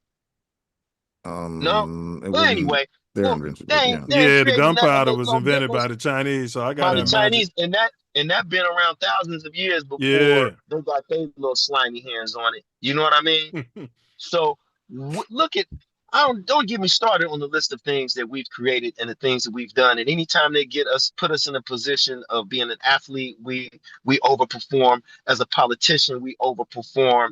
As medical professionals, we overperform with the technology. Come on, man. The list goes on and on and on of the things that we contributed to this country. And to try to allegedly make us we created them. hey man, think about it. We probably did. You know, it's only so far back I can go and believe stuff. You know what I'm saying? It's Yeah. only so far. It's like I don't know. That's so far back. I don't know about the Anunnaki and all that. Maybe, maybe not. I don't know. You know, I don't know. It comes to a point where you be like, hey, you know, it is if that was something cool to happen, cool. But we need to get out of this mind frame that they done put us in because they ripped our religion, they ripped our language, and that has a lot to do with the control that they have. Because when we find out who we really are, it flips everything around. When people find out they're true who they are, they will be flabbergasted. They would not, I don't even want to get into the religion thing, but So, because bro, so many. Mhm. what's up with the life coach? Okay, so Patricia. the life coach. Yeah. So the life coach was a film that a young lady, I think her name is on there. I forget her name. Patricia Yeah, Beebe. yeah. She wrote it and directed it. It was a really good film. Um, and what I did, I moderated at the end. Okay. It was about a young man who was going through life in and out of certain relationships and things like that. It was good. And they just called me down to do the moderation at the end of the film. All right. So we Oh, got a lot to plug, but we're gonna do like oh yeah, two or three here or there. yeah. This one, me and Tasia got to pull up. She just got an audition. I mean, a job she doing on Thursday, bro. So it seemed like Awesome, Hollywood. awesome. Yeah, Hollywood picking back up, man. I'm every night I'm coming home. She like, film me for this audition, film me for that. You know what That's Good. I'm great. saying? Yeah. Well, it's about time. I hope She's Hey, they call amazing. me. Shit, I hope I get a call. But I'm about to go out of town. It's all good, you know. But all right. So we yeah, got I see. ADKT presents Jazz Nights Thursdays, June Yeah, 5. Well, all right. Sounds by Nothing that But was then. Jazz, the Ice Yeah, yeah. Gonzalez Quintet. All right. So talk about it, bro. Talk about it. So this was a certain night. This is when we first started, but it's normally the Ice Gonzalez Quintet featuring Brotha Bill. I'm the lead singer of the band, but it's the jazz band, and we incorporate some R&B, a little funk and soul. The um, the vibe is really nice. It's a five-star restaurant. We're there every Thursday night at 8 o'clock. So it's the perfect place for a date night. If you want to come mingle, have some nice drinks and some food, it's a really bomb spot for a Thursday night. That's not the one in Inglewood, is it? Oh no. It's on. 531 Fairfax. It's right there, right across the street from the Fairfax Theater, right near Melrose. Okay, yeah, not too far from Yeah, Ethiopian Fairfax time. High School, right across from the Fairfax, um, the Fairfax theater, high school theater, right there. It's right across the street from that. All right, bet. And then what's this on in Inglewood, bro? At the Miracle. So this right here is a band, the best band in LA competition. So I think the last Saturday of September we'll be back for the finals. So Okay. we were the first band to get a perfect score. What? Yeah, so that was pretty Awesome. cool. So That's awesome. we got straight tens. We got straight tens all the way across. Yeah, that's awesome. And I'm gonna let you know when it is, when they really lock in that date. I'm gonna let you know because the winner wins 10 grand. That's Stevie what's Wonder up. probably gonna pop up in there. You know, he got that KJLH right there. He supports Man, stuff I going on hope in so. Inglewood. Yeah. Man, he cool. Man, I went to a funeral the other day and he was singing when I walked in the room. Yeah. Yeah, man. Yeah, I Stevie met Wonder him. was up in there. Yeah, Stevie Wonder, cool, man. Shook his hands, come talk to you. He don't be on all that pompous BS. Just good people, man. Yeah, good people, good people. They taking care of him too. He lost that weight because he was big once upon a time, but now he's slimmed down. He looking good. He's healthy. Yeah, I ain't seen him since then. But Mm-hmm. all right, I got another one before we're gonna take a quick break, bro. Like 5 minutes. We play Okay. some videos. Across both Okay. those films we've been discussing, Blue Hill Avenue and the Black Hamptons, your roles confront crisis of identity, legacy, and power. How do you approach embodying these tensions in order to spark a dialogue about Black agency and the evolution of consciousness today? Man, who came up with these questions? You asking Chat GPT these questions? Kind of, but we configure it into consciousness. You know, I got you. I got you. Chat I got you. GTP gives me the framework, and then I play with it a little bit. Okay. So so you understand how I break down my characters is I'll read the script maybe 100 times before I go into my breakdown of who the character is. Okay. Uh-huh. I have 60 questions that I ask the character that I'm portraying. Okay. Mm-hmm. And within those 60 questions, that's who ends up becoming this character. Okay. There are How'd you come up questions with like, those 60 questions? well, I took a class some years ago, and when I first moved here, I took a lot of classes, and it was a Black man. His name is Cy Richardson. He's been in a bunch of stuff back in the 70s and 80s, and you may see him in a couple of commercials here and there. But I took his class, and he gave us a book, and it had these 60 questions in it on how to break down a character. So Mm-hmm. what I did over time, because some of those questions ended up being kind of dated, I just added some of my own questions. You know what I mean? And they're pretty deep questions like, did you grow up with your mother and father? Because that makes a difference on who this Mm-hmm. character is. Did you just grow up with your mom? You can make up who was your parents? Did you even believe in God? Who was your favorite baseball team? What's your favorite football team? Because people beliefs in how they get down with those different kind of elements of their life creates their character. Okay. When was the first time you had sex? You know what I'm saying? Were you grown? Were you a teenager? It's a lot of questions pertaining to creating a character. So So when when the you see it, answer is not embodied in the script or the backstory, then you're going to start plugging in these answers, wow, right? that's what creates who you see for Right. me. You see what I'm saying? Right. And I take those questions while I take those answers with me to set. And before I go to set, I read all of those answers and that help keep me fresh. So it's not me, you know? Yeah, that's brilliant. Actually, that makes a lot of sense, bro. That makes a lot Right. of sense Hold because up. the Yeah. writer is not going to have a whole backstory on every character. But Right. if you're reading the script multiple times, multiple times, multiple times, you're going to get a lot of those answers. But then the rest, you got to fill in the blank, kind of. Yeah, exactly. Exactly. See, that's something I would have And never thought of as a writer. oh, right on. And that is what sets every character apart. Mhm. You see what I'm saying? Every character is different because of those 60 questions. And then, of course, you have to do the work. You have to apply that in that. and everybody has a different process and how they work. So that's just one of my ways of many. What have you learned about yourself based upon your credits, your acting experiences? That I'm really I thought as much as I would like to get paid, and I really realized that I have a love for the arts, and a lot of times it just doesn't have to be about the money. It's all about the character that I'm playing more than anything. You know, I look at the depth and the different characteristics of who I'm playing. What is it about this character that I can bring something to that's new to me? I ain't never smoked no crack. You know what I'm saying? But I Mm-hmm. seen crackheads. I get it. I know they be looking all the time, looking around. You know what I'm saying? Mm-hmm. If you watch Bernie Problems, you gonna see that. You know, They got ambition, don't they? you lit. What's that? What's that? What's that? I ain't Hey, never boy. smoked no crack. You know. And I give you an example, like how old was Bernie when he first smoked crack? You see, because that had a lot to do with it too. You know what I'm Yeah. saying? Because I grew up where I had people who I grew up, parents started smoking crack in their 30s and 40s. So all their life, I'm seeing them one way, and then one day you see what's going Rap. on with your moms?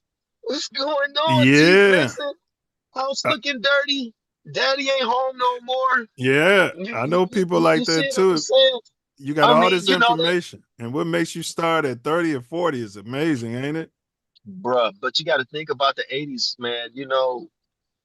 It's been bad the whole trip, bro. You know what I'm saying? If you ain't Yeah. figured it out for yourself, you screwed. But see, life keep coming at you. So if life came at you and you 30 and 40 and crack is the answer, you know what I mean? And I guess crack is the answer, if you haven't figured out a way to zoom out and deal with life as it keeps coming at you. Yeah, yeah. Because after that high is gone, that problem's still in your face. It's worse because now your bank account's short. You miss work. You know what I'm saying? Oh God. You And know what I'm saying? God knows what else you did when you was high. You tripping, and Yeah. people know you on something because Yeah. you hardcore crackhead, Yeah. even the functioning one, man. Yeah, it was wild. All right, bro. But Last question before we mhm, get to our mhm, break. mhm. What didn't you know about Hollywood in general? Kind of the business, but Hollywood in general, Black Hollywood in particular, that you'd like to pass along to any fresh copper colored faces just getting off the boat, coming here to start their journey? What I didn't know about Hollywood, Yeah. um, I didn't know it was so gatekeeperish. I didn't know it was so cliquish. Mm-hmm. I didn't know um I didn't know people would flip on you on a dime. Mm-hmm. Like the people that I've seen, I've been in auditions with guys I know, not friends, but you know how you know people after a while. We ain't hanging out, but oh, what's happening, man? At the audition, and they cool. And then when the casting director come out, oh my God, they flip on you, tasting they self, doing the whole what they be doing. I'm like, this dude straight up flipping the script. And as time went on, you start seeing, ah, you got to think of it like this. Everybody can't be lying when they talk about Hollywood and the stuff that go on behind doors. You know what I'm saying? The stuff that go Mm-hmm. on, you know, whether it be drugs, whether it be homosexuality influence and shit like that. You know what I Casting mean? couch. I didn't know that kind of stuff happened to men. You did? I ain't know none of that. But as time went on, I was like, and I started finding my place within me. Because one thing I do know about this town that I people do cocaine, don't want to hang around people who don't do cocaine. You know, a lot of gay people don't want to hang around a bunch of straight niggas that ain't gay. You dig what I'm saying? So Yeah. when you And a lot of gay when people you are doing cocaine. You big didn't know time. that either when you got it. Yeah, yeah. But you get what I'm saying. So I didn't get invited to a bunch of those parties because I don't roll like that. Right. And I'm a certain type of a way, Right. and they really can't You're deal what with they call just, toxic and masculine. You're toxic. You're toxic and I don't call you that, but that's what you're known as. wait, I ain't toxic, but I'm masculine. And if you think being masculine is toxic, that's on your dumb ass. You see what I'm saying? Right. That's not on me. You Right. know, I'm not gonna just take some shit just because, you know what I'm saying? I'm Right. gonna say something. They Yes, don't want you sir. saying, oh, but I'll tell you something. I ain't gonna tell you what it was, but I got tested after doing hard time too. I'm gonna tell you a story. So it was a table read for a very famous movie that came out, and it was a big film. It was a big black Hollywood movie too. It was a big black Hollywood movie, and I had a role. And I'm sitting next to Loretta Devine, so she's in the movie. It's nothing but just top black actors in this room, right? Mhm. So I'm sitting in a chair, and the entrance to come in this room is right behind me. So I'm early, so everybody coming in is coming behind. They coming behind me, and I'm seeing them walk, around. You know what I'm saying? Mhm. So I'm chilling, reading through the script, and I feel some hands on my shoulder, start massaging me and shit. I'm like, who this, bro? Who this? Who this? Right here. You know what I'm saying? Rubbing on me like that, dog. Right. When I heard this voice, dog, I looked. It was already there. I didn't have to say nothing because it was already on my face. Yeah. I put my hand down, about to get up, and I'm getting up, and Loretta Devine touched my hand, and she like this. Don't do it. She saw it. So I turned around, but it was already on my face. Right. It was already on my face. Short story, that next day they called me, told me I wasn't in the movie. And guess what? I ain't give a fuck. Fuck that. Right. He lucky I ain't smacked the fucking shit out of him. If I ever seen him again, I told myself I would slap him, touching him like Yeah. that. You know Or what I'm filed a, saying? or filed a sexual assault lawsuit. You know what Bro, I'm bro, saying? I yanked away. I was about to get up. I heard, like, who the fuck is this? I'm like, see, and here we go with this shit. Yeah. And Yeah. he was an executive producer. He was a big wig big wig white cat back in the day. Yeah. He's retired now. He was old then, so you know what I'm But saying. So that's exactly how they try you. How does this feel? oh Do yeah, you yeah, like yeah, that? Yeah. And then if you don't pass that yeah, little test, they don't want to deal with you no more. yeah. Hey, and I'm cool with it. I'm cool with it. He lucky I ain't mop his ass up. Ooh, boy, and I was big time Gary then, boy. But I knew when she touched me and she looked, she's like, nigga, don't do it, nigga, don't do it. It's funny you just mentioned her. I watched that. I think the movie was called Cursed or something. It was a good ass movie, man, about this brother. He was a lawyer and his dad had died down in the South. And he flew his personal plane with his family down there, but the plane crashed. And Loretta Devine was doing all kind of voodoo and stuff on him, bro. And was about to, Oh man, yeah, it was a yeah, good yeah, yeah. film, bro. I bet. Tasia said, "What's up, y'all?" Hey, Gail, what's up, T? What's up, sis? All Okay, well, right. sis, that's one of the realest ones out here in this town. She been real since day one with me. So Yeah. she a real one right there. So Yeah. she Period. Point 100%. blank. That's for Yeah, sure. yeah. Yeah, but she's She'll dealing she'll with black your eye. She'll black your eye. You mess with her, boy. She ain't playing. yeah. Yeah. She dealing with Hmm. some of that same stuff you talking about. You know what I mean? Like, Right. you know, bro, I had somebody tell me, I told him I was a writer.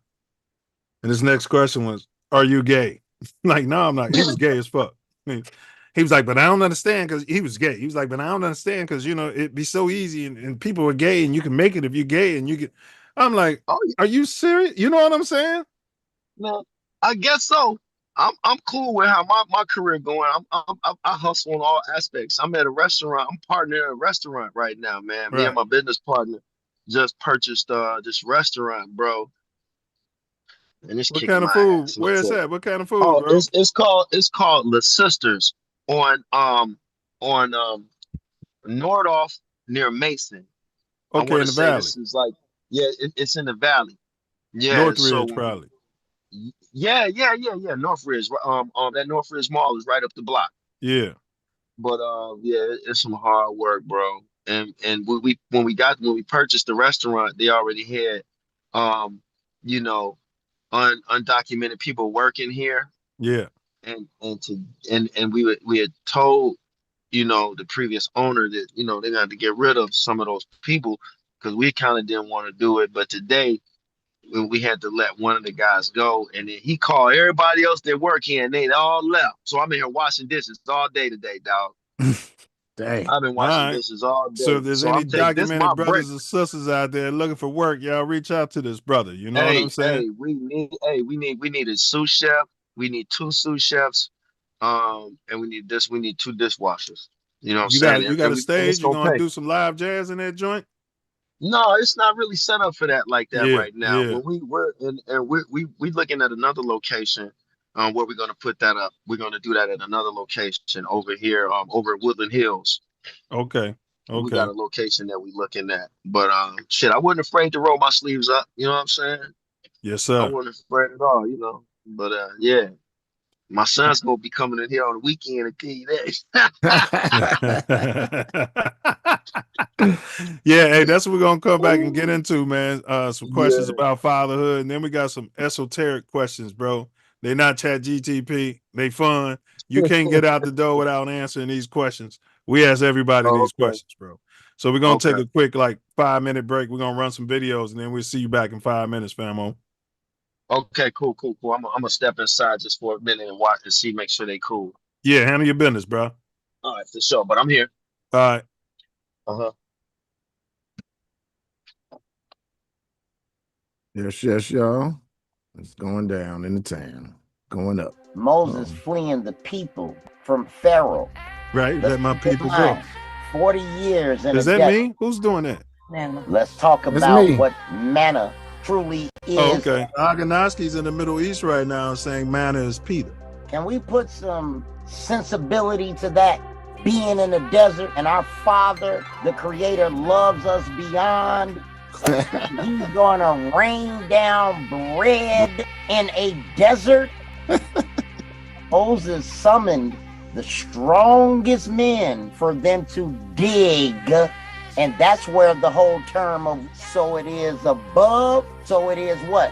Below. That means that Moses had the science for them to dig and find water. Yeah, like the elephants can do. So what do you find even in the desert when you dig down and find water? Do you find bread or do you find plants? You sounding like this shit is the wheel or something, like it's gonna change the world. Look, man, I don't know about all that change the world shit, but what I do know is that they be going crazy over this, man. I'm telling you. And the bitches, oh Lord, the bitches, yo, they do anything for this.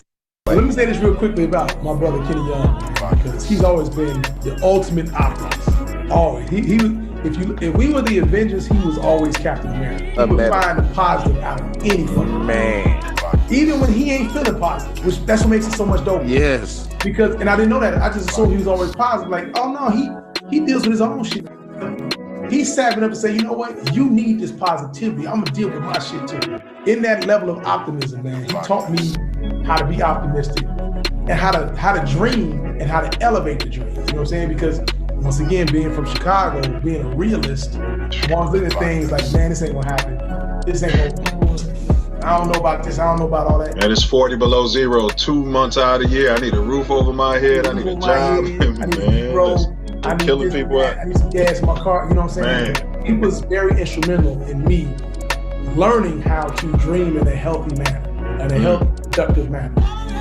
Anesthesia, bro. I know it's not something you do, but we've had, I want to bring the anesthesiologist back on here, Self Love.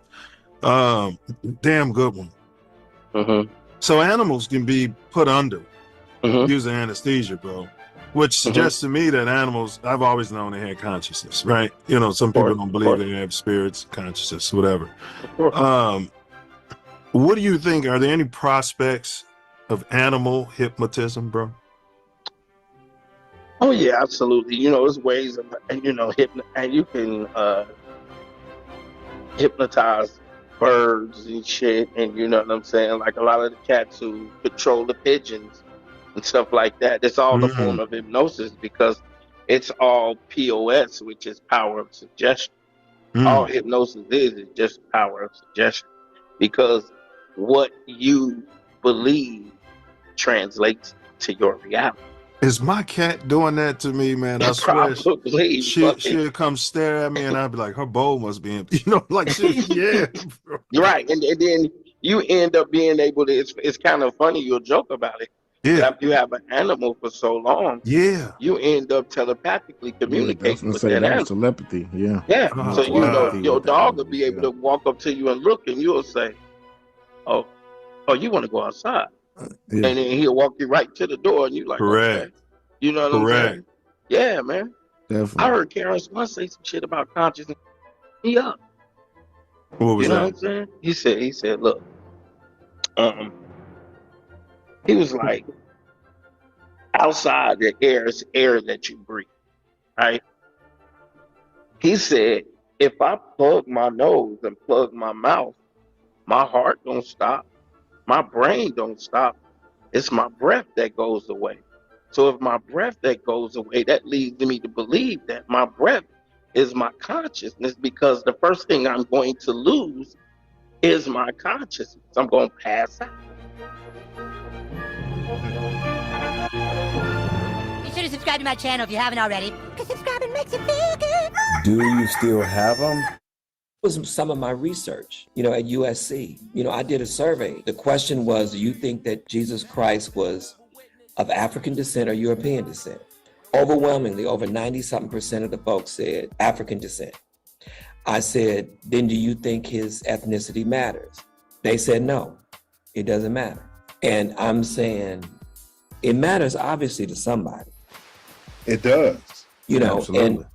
And it matters to white supremacy. But whenever there's a book called The Color of Christ, the saga of race, I think in America, they track when, most people say, well, this is something out of Europe, and, who was that? Michelangelo painted, Yeah. No, that ain't got nothing to do with why Jesus is white. Jesus is white because of America. Jesus is white because of white supremacy in the Klan. That's why Jesus is white. That's where that comes from. It didn't stick in Europe because they knew better. Man, I thank you guys for inviting me on. Thank you. Great format, very solid. It don't have that low budget movie feel. You know what I'm saying? And we get that a lot in the Black community, for real. Like, people look at us to be fuck ups. They look at us to be low budget. They look at us to be ignorant, stuttering, and use a whole bunch of and all of that. But no, they got the real deal on here. That everybody know who Torian Mills is, baby. They know. Hey, well, bro, They're so ignorant. ignorant. So Hey, but this platform's your platform. This platform's my platform. From Inglewood, California to the Chicago, South Shore. Crazy thing about it, this platform is made for you and me. It's made for you. The crazy and establish this Constitution for the United States of America. I was trying to get out the end of the preamble, but go ahead. Yes, y'all. Yo. It's the Self Luv Show. The Self Luv Show. The Self Luv Show. We do it for our people. The Self Luv Show. It's the Self Luv Show. It's the Self Luv Show. To expose that no equals. So is this live? Y'all doing this live? Yeah, we live, bro. Oh, cool. You know how the story goes. It's the Self Luv Show. It's back. Y'all already know. Beautiful conversation. It's expansive, as I knew it was. We're here with, cool shit. We're here with brother William L. Johnson, entertainer, jazz singer extraordinaire, actor, DJ, all around cultural man. Right, black man, we do it all. Whatever it is we gotta do it, man. We don't say black around here, we say copper color, but I understand where you're coming from. Hey, you dig what I'm saying? Hey, I'm with it. I'm with it. Hey, yeah, y'all, welcome back to the second half, man. Appreciate y'all patience. Bro, how you get that 9 in front of William Johnson? What's that all about? on your name on the screen? I don't know. I thought you did that. I don't know. I ain't do it, but hey, I'm with it. You know what I'm saying? Hey, the powers that be, it must be about that. You know what I'm saying? I'm with it, What? bro. I didn't do nothing. Hey, all right. Let's get into, because you guys are both fathers. You know, I'm not. All right. Okay. So in moments when you must discipline or console one of your shorties, how does your moral consciousness balance your love with the ethical values that you're trying to instill? Right? How do you know, all right, where too much is too much and not enough is enough? How do y'all manage that? Because I know that's got to be tough as a parent. Well, growing up in Gary, um, you know, my mama didn't play, my daddy didn't play. Okay. Now, my father beat my ass every time I deserved an ass whooping. Okay. Mm-hmm. My mom called. I was a mischievous kid, so I was always into some old silly ass shit at school. So my mom was cracking me left and right. You know, I got cracked with the house shoe a lot. Mm-hmm. And I'll never forget, I was clowning at the crib and I broke the iron. And this is when iron cord had like a cover on it, like Yeah. material on the cord. It was Yeah, glitter white. I'll it was never like forget. it was a whip. Man. That's what it was. Man, It was she cut that cord off. She said, "I'm gonna beat your ass with this one day." And I'm like, "Shit, nigga, you ain't hit me with that shit in my brain." You know what I'm saying? Oh yeah. Man, Ironing I don't know cord, what I extension did. cord. Man, she tore my ass up. She tore my ass up with that thing, boy. You know, and then to me, I wasn't abused. I got it when I deserved it. Now, I think as far as discipline kids, you got to do it early, straight out early when they little. You see what I'm saying? 1, 2, all the way up to that. I never had to put my hands on my kids or spank them. My one son, you know, he's a little bit more than the other. So you can't do them, you can't treat the kids the same Yeah, because they're not the they same. can't. Uh-huh. So dig, I'm a popper. I wasn't with the belt and all that shit. Right, You know, right, you do some dumb ass shit, you get popped. right, What's that? right, And they know it. And at the end of the day, they know I love them. And then right. I always thought that I would be one of those kind of parents that would beat the kids' ass, but it just ended up not being that way because they weren't those kind of kids. They growing up in California, going to these school, they talk proper. Yeah, I They know not it's nothing different. like how Yeah, nothing like how I was growing up. yeah. But as they got older, I had to. I want to say once every 3 years, you know, they get it. You know what I'm saying? Like as of recent, the last time they got it was like maybe 3 months ago. But I never. This is the first time I did what I'm getting ready to tell you. I'm dealing with a 16-year-old and I'm dealing with a 14-year-old boy. Okay, Mm-hmm. so they're going through adolescence, and they got me as a father. So I'm cool, man. I don't trip. Just do what I tell you, and we good. Right. So you know that do what I tell you, we good started to slide down a little bit. Mm-hmm. Like you So just trying me. yeah, so for three Yeah. or 4 months, I told him, I say, look here, if I ever have to discipline you or check you, it ain't gonna be no belt. I'm gonna go put my gloves on and I'm gonna work your ass. See what Mm-hmm. I'm saying? So every month, did you clean your room? You do your homework, slacking, playing games on the phone. And the whole time I'm like, look, you don't know when it's gonna happen, but it's gonna come out the blue. And this is me. This is Yeah. the kind of parent I was. You know, they messing up in school. Fine, because I didn't really just want my kids thinking I'm gonna beat them every time they get in trouble. So Correct. I when they in the shower, or in the tub, I'll just go get some ice water and pour it on their ass. Boy, they be Yeah. crying like a mother. They would much rather have had a whooping than that cold water on their ass while they in that hot tub. Oh my Right. God. See, you got to think of other ways. You know what I'm Yeah. saying? Yeah. You know, so I was a To cold get your water point kind of cat. across. Yeah. So they got that cold water. That worked more than a spanking. I tell people, throw that cold water on their ass while in that shower. Mm-hmm. Let them falls hurt their ass because when they falling down, they hurting themselves. Well, Falling and sliding. it's the fact that you're willing to put that kind of effort in in itself is a show of love that many children don't understand until they become parents, until they're older. Yeah. That Yeah. there's a lot of parents who either don't have that in them or don't have the energy, don't even have the want to because it takes a lot out of you to discipline your child, no matter how that Yeah, is. man. You know, and And it they takes know a how much I love them. And they correct, know I love them. correct, So this last time, because I cook, I do everything for them, man. These cats eat Wagyu, they eat all kind of high end. I make sure they eat healthy. right, They ain't gonna they'll never say they was hungry over at my crib. They've right. always eaten good. But this particular day, I had been telling them and telling them, and something in my brain said, G-Man, I know you're gonna have to go put them gloves on. Just go put them gloves on. And if they doing the opposite of what you said, get them 6 licks. Back, back, back, Right, back, back. You right, know what I'm saying? So I put right. them gloves on. Oh, you should have seen their face, right? So I worked them, and they got their own room. So after I got them 6 times, I let them know what the problem was and why it happened, and did they understand? And they understood. And I had to ask them, was I wrong? It was like, nope. It was like, nope. I was like, see what I'm saying? And we Did you hugged still have the and gloves everything. on when you asked them? Oh yeah. I probably was taking them off. I was taking them off. Yeah, motherfucker. See, I didn't want to have to do that shit, you know.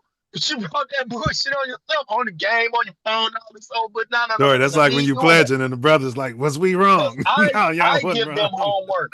I don't give a shit about what your school homework is. What I tell you what to do is way more important than that silly shit they got you learning at school. Hundred You know what percent. I'm saying?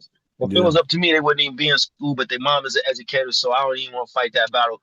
But I know They what got you're to do saying, what the I say. indoctrination that they're getting, and they're making them Yeah. anti-parent, making them think they're smarter and they know more than their parents and all Oh that. no. That's what you're And talking I don't about. have that problem. I don't play that. But afterwards, we hug. You know, they know I love them, and it was Right, cool.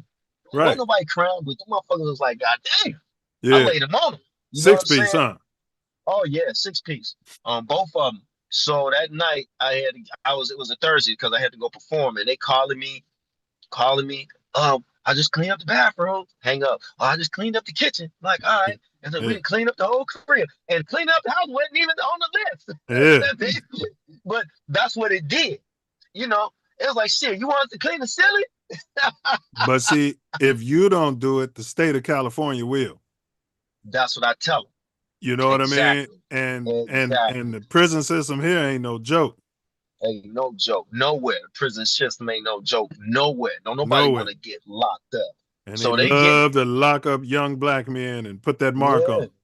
on. And I show them. I send them videos, and that was one of the things. Like, they have the email, so I send them videos. If I send them a video, they better watch it because we're gonna talk about it. And if you Mm-hmm. ain't watched it, that ain't good. You see what I'm saying? Mm-hmm. So they watch all the videos because I send them videos that I wish I had saw at their age. Man, that we Or had I know wish you these are had access videos, to. Yeah, yeah, just that type of information, not yeah, necessarily the offset of the technology, but just certain information that I know my father would have laid on me if he was yeah. here. You know what I'm saying? So that's what I'm laying on them. And Well, they this is get why it. we do this, so that hopefully somebody can come across this. You know what I mean? And we chop up little Yeah, shorts. yeah, You know what I yeah. mean? You know, Of because course. because they're hearing it straight from your perspective. You know what I mean? Right, Period. right, right. Unfiltered. And we need more men standing up, not afraid to be masculine, not afraid to say what the hell they want to say. Because I'm sick of all of this. Everybody's so sensitive about everything. Oh my God. You know what I'm saying? I'm just sick of it. You know what I mean? That's why only thing I do my set with my band. I work, I focus on what I need to focus. That's it. I stay out the way. You know what I'm saying? I Mm-hmm. don't do a whole bunch of stuff like that out here. 100%. No doubt. Yeah. Mm-hmm. So when you pause in the quiet of your pad and reflect on fatherhood, what unconscious patterns rise to the surface? And how does that introspection reshape the emotional world that you share with your family? When you say me unconscious of my past, I don't understand. Unconscious patterns. So when you Unconscious pattern. patterns, yeah. So when you pause in the quiet of your home and reflect on fatherhood, What unconscious patterns rise to the surface? And how does the introspection reshape the emotional world you share with your family? Because I'm sure you look back, you might have just gave him a 6-piece. You know what I mean? There's times, you know, and you're a father, and obviously you're active. You know what I'm saying? And so so when these patterns rise in the surface, how does that reshape the emotional world you that you then share with your family? Well, because we live in I'm not in Gary. I'm not around all of this violence and everything that I grew up around. So I had to realize this when my sons were going to elementary school. And I walked them to school every day. I live right there, but for some strange reason, I was always asking them, "Are you afraid to go to school?" Because I was. And that was something that I was dealing with when I was a kid. And I just assumed that they were going through the same thing. And trust me, they wasn't. Trust me, they wasn't. Yeah, it's a much better school district. You know what I mean? Bro. I mean, I remember having a fight. I had fights growing up. You know what I'm saying? I got jumped several times. You know what I'm saying? You know, growing up.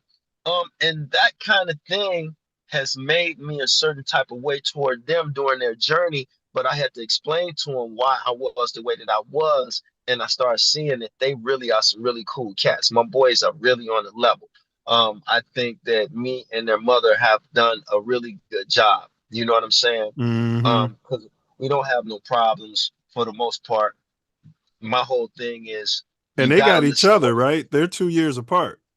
Oh, bro, they like this, man. Right. And Right. and then my oldest boy just had a job for TikTok. It's a big TikTok commercial coming out. He's in it.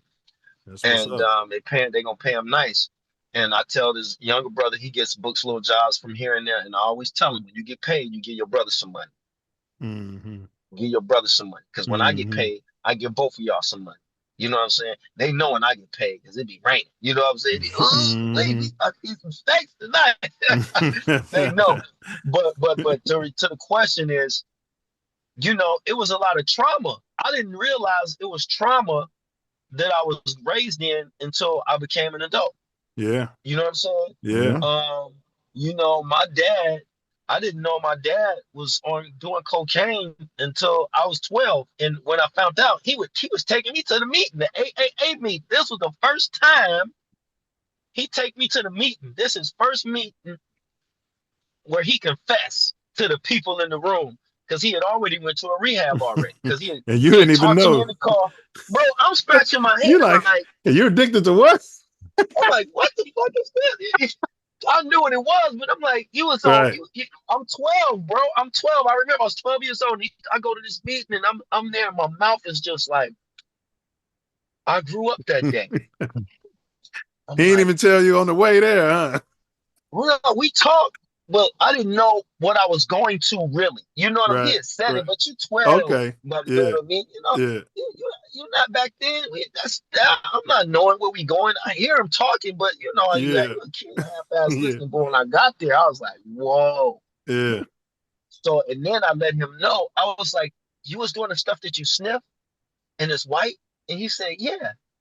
Now, my granddaddy used to babysit me when I was a kid. When I lived in Gary, Indiana, he lived in the trailer park, dog. He had a glass table that had a mirror at the bottom. And the whole top of the thing was his cocaine because he's sniffing it right there in front of me. And he's telling me it's his medicine. But I'm playing in this shit. Like playing my Hot Wheels, rolling Hot Wheels to the shit. He must have had a lot of it. Father, he had a bunch of it. Yeah. Bruh.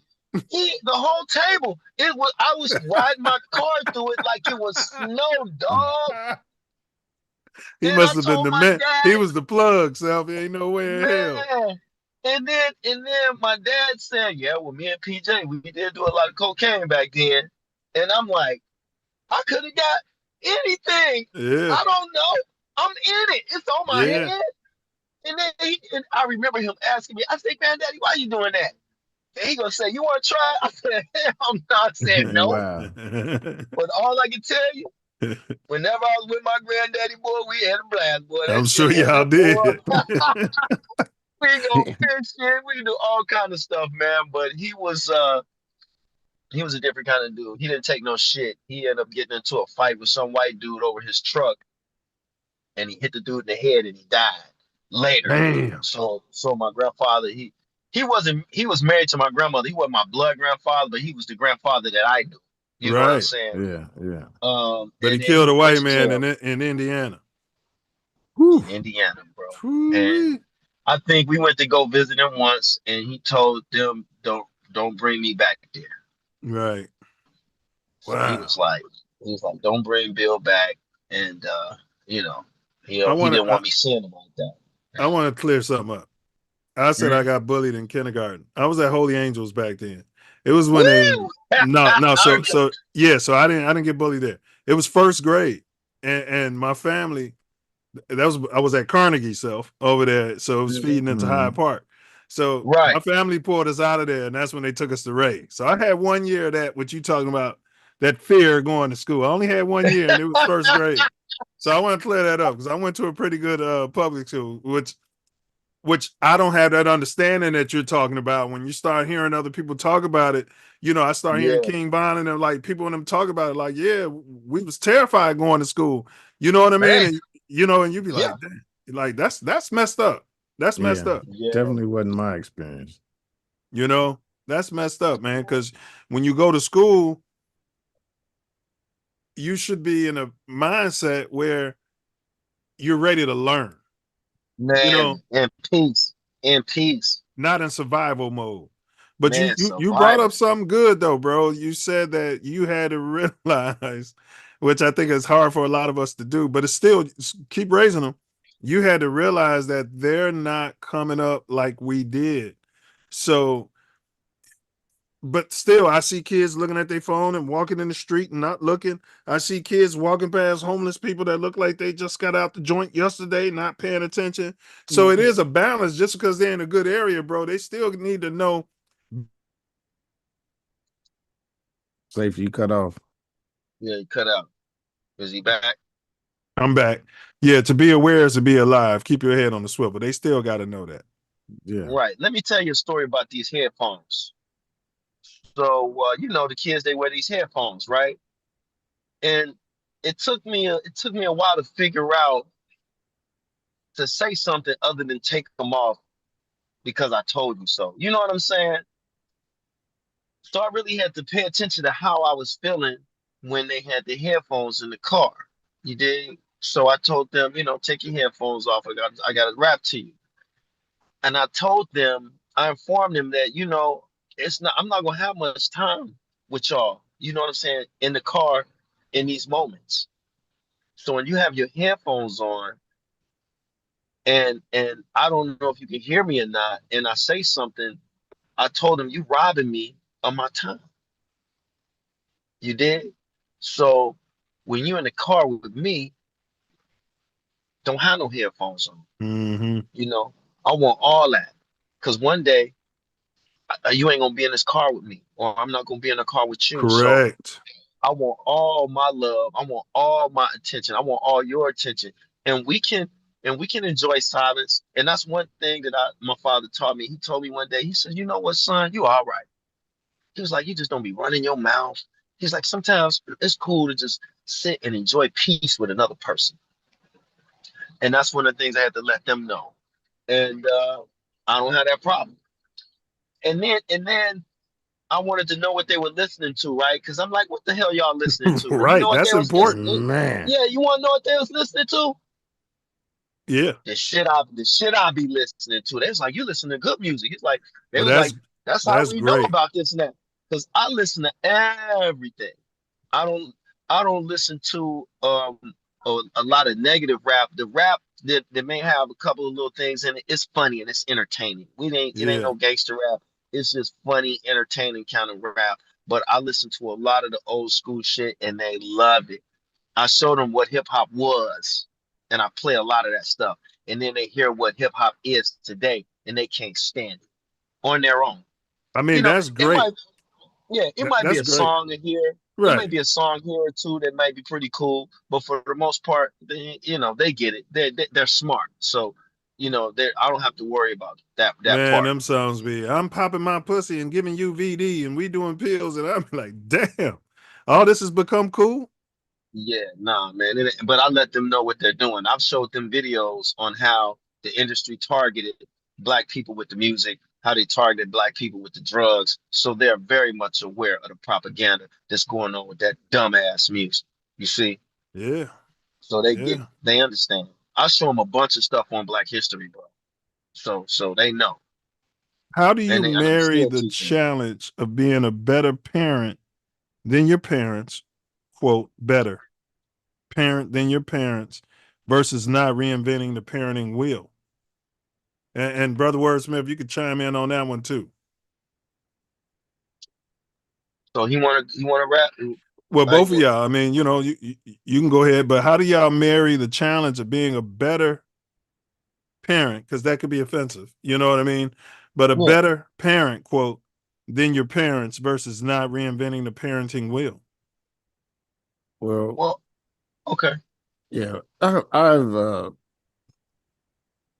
you know, I was raised by a single mother, so um, after my father passed when I was 4 years old, so and my uncle was more of the Father male, figure. yeah, male role, yeah, model, Mm-hmm. yeah, and um, my mom did great things for me. She exposed me to what I needed to grow and to get to where I'm at. You know, she can't teach me how to be a man, but you know what I mean. So I try to expose my children to a lot of things that they wouldn't otherwise get. They're not gonna get it from their mom. They can't. And she wouldn't. With very positive aspects that she doesn't look at from that Mm-hmm. angle. Mm-hmm. So I try to expand their consciousness. I'm not with them all the time. So they live in Texas and I'm here in Chicago, which is difficult, but I talk to them often and I see my son more than I see my daughter, but I'm gonna change that. Yeah. All Right right, on. Brother Bill. Right on. Yeah, well, you know, I had my father in my life the whole trip, but we did go on this whole weekend thing. You know how that was. You know, my old man worked in, you know, U.S. Steel Mill, so I was with my father Okay. every week. I was with my father every Friday, Saturday, Sunday. You know what I Yeah. mean? Yeah. Growing up. And it did come a point after I graduated high school where he said, I wish you would have lived with me after a certain point. You know what I'm saying? Because what he taught me was after I graduated high school, because I didn't go to college. I went straight to a trade school right out of high school, and I ended up having my own, making money and living in my own place at the age of 18. Right. Um, I moved to Chicago when I was 18, and he was proud of that because he knew that I had a plan. Because all the people that I knew went to college, they came back after the first year, and the people that went to school for certain things weren't doing what they went to school for. You know what I'm saying? I Mm-hmm. always knew I wanted to be in the entertainment industry. But Mm-hmm. but when my son started playing soccer, right? You know, because you want to do things. I never played soccer in my life, bro, but I knew that soccer was a really good first sport for a young kid, right? Oh yeah. So I'm living in Sherman Oaks. I'm living right across the street from, you know, the Hazeltine Park, if you're familiar. Yeah. And they call me and they say, hey, we need some coaches and assistant coaches and stuff. So I say, hey, look here, I can be an assistant coach. I don't know nothing about soccer. So when I go to the meeting for the first time, they like, okay, so you go coach this team. I'm like, wait a minute, I ain't never played soccer. I said I'll be assistant coach. They was like, no. We need you to be a coach. I ain't never played soccer. You don't understand. I don't know the game like that. Right. It was like, it's okay. they It's telling okay. you like It's this don't okay. matter. It's It don't okay. matter. It don't matter. It was like, we're They gonna doing send the you same some thing at YouTube AAU. videos. Man. They said we're gonna send you some videos and yada yada yada yada. So I'm Mm-hmm. like, and back then I was selling cars, so those days that I had practiced, that was my off day. Yeah. So I ended up coaching soccer and basketball for about 7 years, bro. And one thing I noticed about, disciplining kids and parents, some parents just don't, I call it don't care. You know what I mean? Because ain't no way the kid's I gonna know. I tell me know. what they doing. These kids be like, oh, da, da, da. And then I'm from the old school. I'm like, wait a minute, who are you talking I to? know. It's hard to know if they You don't talking to your tell. mama? It's Right. hard to Oh know if my they don't God. care or if they just don't have that in them. But go ahead, because I said, everybody I don't said, have that in them. oh, bro, I was like, if any of y'all I hear anybody talking to their parents, I this hear how you, this gonna bro. go. I made a run all the way to the other tree, all the way back, and it was far. And I say, y'all keep going until I get tired. You Right. dig what I'm saying? I don't want to hear nobody disrespecting their parents. And there was a bunch of them doing it through the years. I had to check. Yeah. I had to do that every year. And I'd be like, yo, homie, you don't talk to your mama like that. And then some of their daddies. I had one Mm. kid, he loved me so much. His daddy dropping him off. He hopping out the car and his daddy's still rolling. I said, hey, hop out the car and it's still rolling. And his dad was one of them not. He was like, yeah, he listens to you more than he listens to me. And I'm thinking, man, I said, That's what I'm beat your saying, because they ass. don't have Yeah. that in them, bro. It's a Right. lot I of said, nigga, people, get your. Oh my God. and they be And getting then once, bullied by their kids, bro. bro, and get bullied. And I Yeah. never played none of that. And then the parents would be like, could you make them run a little longer today? Can you make them do squats? Can you make them? I'd be like, dang, and I get on their case, and it helped to the point where the parents thanked me, gave me real cool gifts at the end of each season.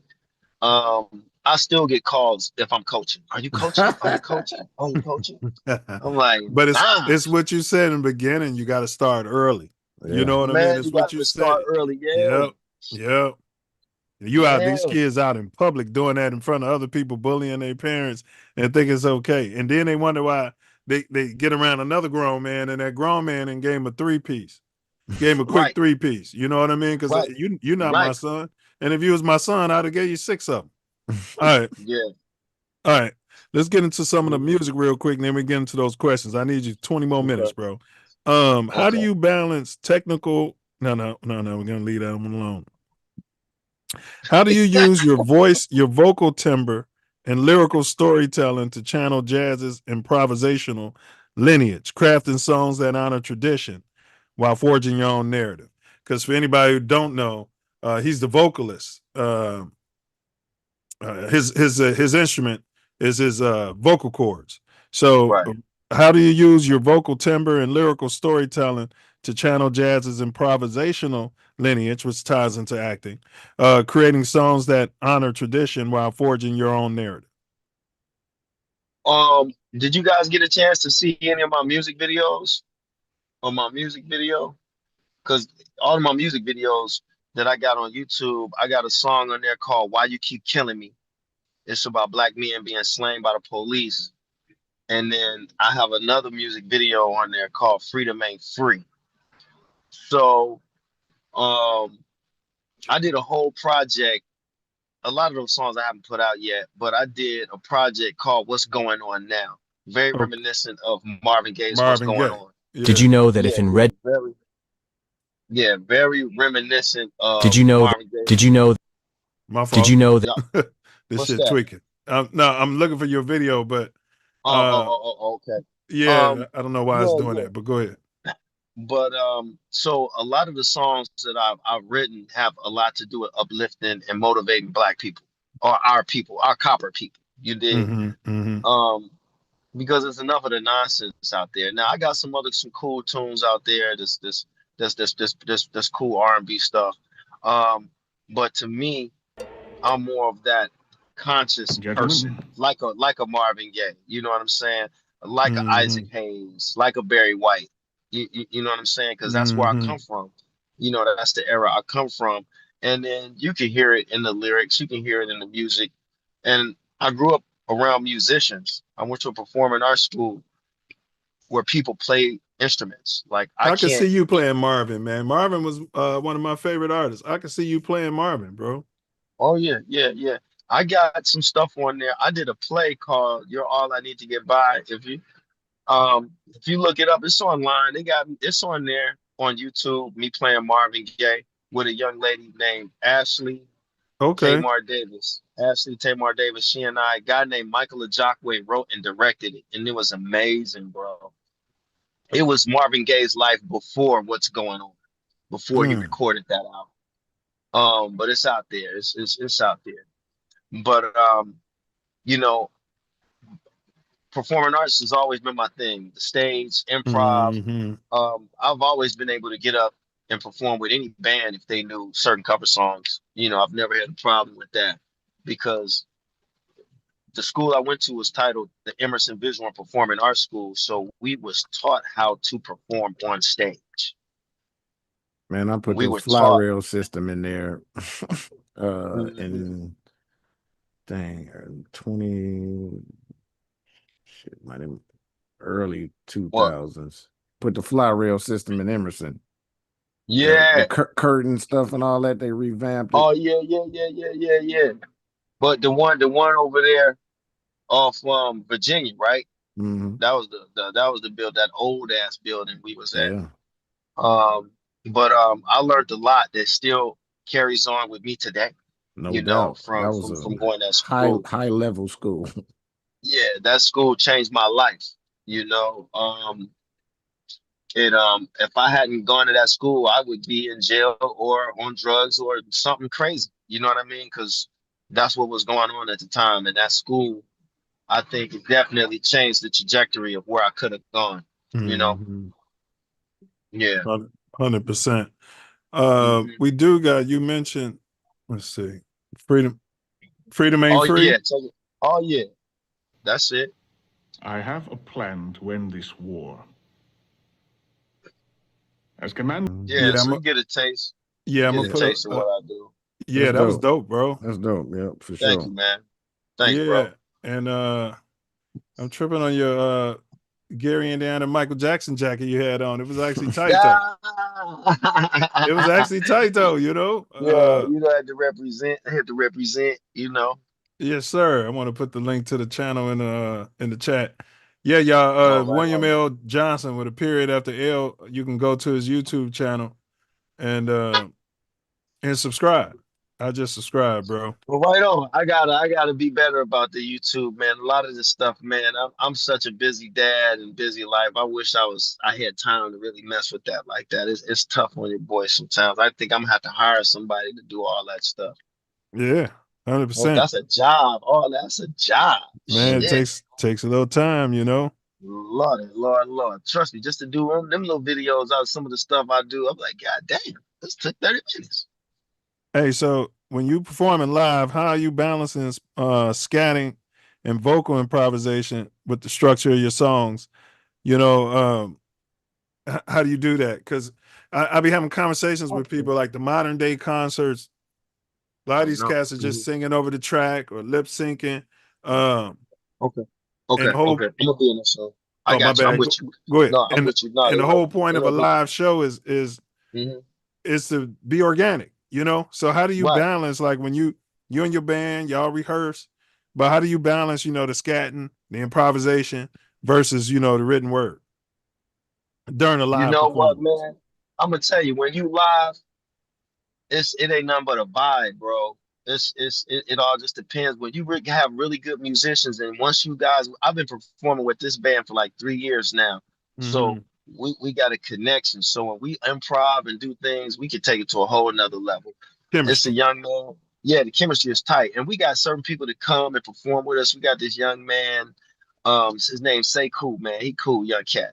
So me and him, we got a rendition of the Music Soul Child song "Friends." We get up there, man. We completely change that whole thing around. Mm-hmm. Um, so in this, those you got those moments at the end of the song. We kind of do a little improv and the whole bit, but it's just a feeling and how you feeling, and it's the crowd. So if I'm feeling the crowd is feeling that song, I'll Mm-hmm. extend it. I'll extend it for like another 2 or 3 minutes. You know what I'm saying? Mm-hmm. Um, and celebrate whoever birthday it is. I'll mix the birthday in with that song so they can really get into it. You know what I'm saying? And so the whole crowd have a good time. That's But what makes a I've been good DJ. They're not sitting there. right. They into it. But We lost you it comes again, Good so man. extent well. There you go. okay. The Right, but it DJ is comes playing to so. the crowd. Oh yeah, yeah. But with the band, it comes so second nature, bro. It's just in me, and it's in the musicians that I perform with. So we Mhm. always, you know, first class. The sound is Mhm. tight, and everybody getting down. It's a vibe, man. So if anybody can come out Thursday night, you will not be disappointed. Yeah, what's your take on the state of jazz today? Jazz today, I mean, the serious ones, the ones who are serious, Uh-huh. I think is cool, man. But you know, the technology, the instruments, and the sampling, everything has changed so much. Mhm. And here's the thing about the band I'm with. Everybody in my band is in their 20s. Wow. Okay? Everybody. I'm the old head. Okay? And it all depends on how these young people are being influenced. But the Mhm. guy, Ice Gonzalez, he plays a trumpet, Latino guy, bro. And I go to different places and he plays with other bands too. And every time I hear him, he elevates. We got a keyboard player, Jared. Every time he plays the keys, it's on a whole nother level. And we got a guy named Enrique who plays the bass, man. And he playing the upright bass. He playing the bass now. He playing the guitar. He have other dudes come in and play the bass while he playing the guitar. Then he'll kick them off the bass so he can get back on and play the bass. And he's singing background. And then we got this young cat named Joe on drums, and he just a vibe and all on his own, man. So he been with us ever since he got with us. We went through two guys, so we go between two guys, but Joe's been sticking the longest. Um, and these young guys, man, they listen to the old school shit. They be knowing old shit I don't even know. I be like, how your Mhm. young ass? But that's what they listen to. The ones who are serious Mhm. musicians who actually want to learn. Oh, and I can't forget Anton, Armenian dude. If you close your eyes and heard him play the sax, you'll swear up and down it was a brother. That's how cold he is. He cold. I tell him all the time, I said, boy, you gotta be cold. Cause hey, boy, man, a lot of people wouldn't let you in unless they heard you play, boy. He cold. So, and these guys are young dudes, man. So it all depends on the background of the people. But I think the state of jazz is cool. As long as you got people, here's the thing, live music is what I'm noticing is where it's at. People want to come see a live show because you're hearing the drums, you're hearing the guitar. That's a Mhm. vibration. That's a call for relaxation and help or whatever the vibe is. People they love it, bro. They love it. And we're getting booked more. We got so many new gigs coming up. It's crazy, man. They love the vibe. Yeah, keep going, bro. Keep going. Yeah, keep going, bro. Keep going. Mhm, I mhm. want to ask you, man, we want to jump to some esoteric stuff because I don't want to hold you up forever. All right. Yeah, because now they calling me in here to help them wash these dishes. They All just already right. came I out. got you. I got you. Mhm, $1 billion question. This is the $1 billion mhm. question, bro. All right. If Right. you offered 1 billion tax-free dollars, right? But the catch Mhm. is you're gonna wake up tomorrow and you're gonna be 10 years older. You're not gonna skip 10 years. Your kids aren't 10 years older. Nobody else is older. You're not missing 10 years. You just waking up Right. tomorrow 10 years older. Do you take 1 billion? I'll take the billion. 65% take the billion. I take the billion. Do I'll, you I'll, take the I'll billion? take the billion because I didn't live my life. I didn't live the dream. And if I could take that money and make a difference amongst my people Come on, and man. create things that help advance us to Man. become independent and fight. Come on, Yeah, I'll man. go. Cause I tell my sons all the time, if I died today, just know I didn't live the dream over and Man. over. He Man. said, I never know. I didn't come to LA to be no actor, bro.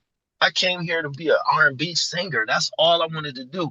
But musical theater was my major. So some pulled me in, and I did plays. I love theater. I never Uh-huh. saw myself as a film star. You Right. dig? And I think Right. that's what carries me over because I don't act like a lot of guys who want that type of attention. I stay low. People recognize me, they show me some love, it's cool. But I don't wear flashy clothes. I don't go out showboating. I don't go out with the ego. You know what I'm saying? Right. And I still be wondering why you staring at me. You know what I'm saying? Fuck you looking at me for? But I had to get in my head. Oh, you probably saw one of your movies, and they'll text you Right. say, "Hey man, it's your movie, man. I love you, man." I'm like, okay. I had to stop. I had to get that Gary shit out of my head. You know what I'm saying? Fuck he looking Yeah. at. You know what I'm saying? But I'm like, nigga, you in movies. But here's the thing with me: once I do it, the movie, I'm done. I don't think about it. I'm a father. I'm thinking about other things. I'm not. Right. You know what I'm saying? I Once they keep it wrap it pushing. and say cut, you back to you. Come back to me, bro. And then I didn't, man, somebody called me the other day, man, you played a doctor or something. I'm like, I ain't played no doctor. And he said he took a picture. I said, yeah, I guess I did play a doctor. All right, here go the next one. This is a self-love time machine, bro. All right, imagine it's your 9th birthday. You sitting at your grandfather table. Maybe it's got the white residue on it, but it's your 9th birthday. They got a cake on there. They got 9 candles burning, and your family say, Bill, make a wish and blow out the candles, right? And you make a wish that you want to see, whatever age you are today, you want to see Right. your grown man self, whatever age you are today, you want to see him now. So now, at that time, you are pulled from this, you now are pulled from this podcast back in time to your 9-year-old self. Time is suspended. Nobody else can see you talking to you. What do you, your age now, say to your 9-year-old self? What do you say to him? How much time do I have? You got time. Okay, I would let him know, leave the girls alone until you're 30. Focus on your money and your craft. Leave the girls alone until you got your bread. Okay. I would tell my younger self, learn to invest your money in stocks. I would give them all the secrets then. Put your money right now. As soon as you find out where you can put your money in Microsoft and you can put your money on all these different stocks that I know about now, shit, I'd be a millionaire right now. You understand me? And then I'll let them know when you hear about this some bullshit called Bitcoin, take everything you got and you lay it on that shit. If you wait 15 years, you probably be a billionaire. Don't ever stop dumping money on it until you're tired of it. Because trust me, when it flip, you'll never have to work again. You'll never have to, you know what I'm saying? All the secrets that would make my younger self wealthy. I'm spitting all the secrets. And I tell them, go learn how to shoot a gun, learn how to kick somebody's ass. You know what I'm saying? All those things. Learn to defend yourself. Really be careful, pick the right woman, but leave them girls alone until you're about 30, 35. Yeah. Until, And when until you're you're sitting late, at the man. read through, you tell them when you're sitting at that read through and that man come massage you, turn around, smile, and lick your lips. No, I'll be like, no, when you see him, go ahead and punch that motherfucker. Fuck him. Punch that motherfucker. Yeah, go, because clock him. Go ahead. It's okay. Yeah, you let him have it. You say life gonna go on. Somebody would have liked it and casted you anyway. All right. You got bitcoins. Oh, shit. Yeah, you good, but now, yeah. Yeah. All right. Yeah. So you ever seen an alien, UFO, UAP? You ever seen anything like that? Who, me? Like Yeah. an alien, like an Yeah. These are yes, extraterrestrial? no questions. Have you ever Nah, seen an nah, alien or UFO, you personally? nah, nah. Okay. Have you ever experienced anything paranormal, any miracles, or anything supernatural? Yes or no? All the time. All the time. Yeah. Okay. Okay. Uh-huh. All right. What's your tombstone message for mankind? For instance, maybe they'll write it on your epitaph. Mine is meditate daily. What is your, one shot message for mankind?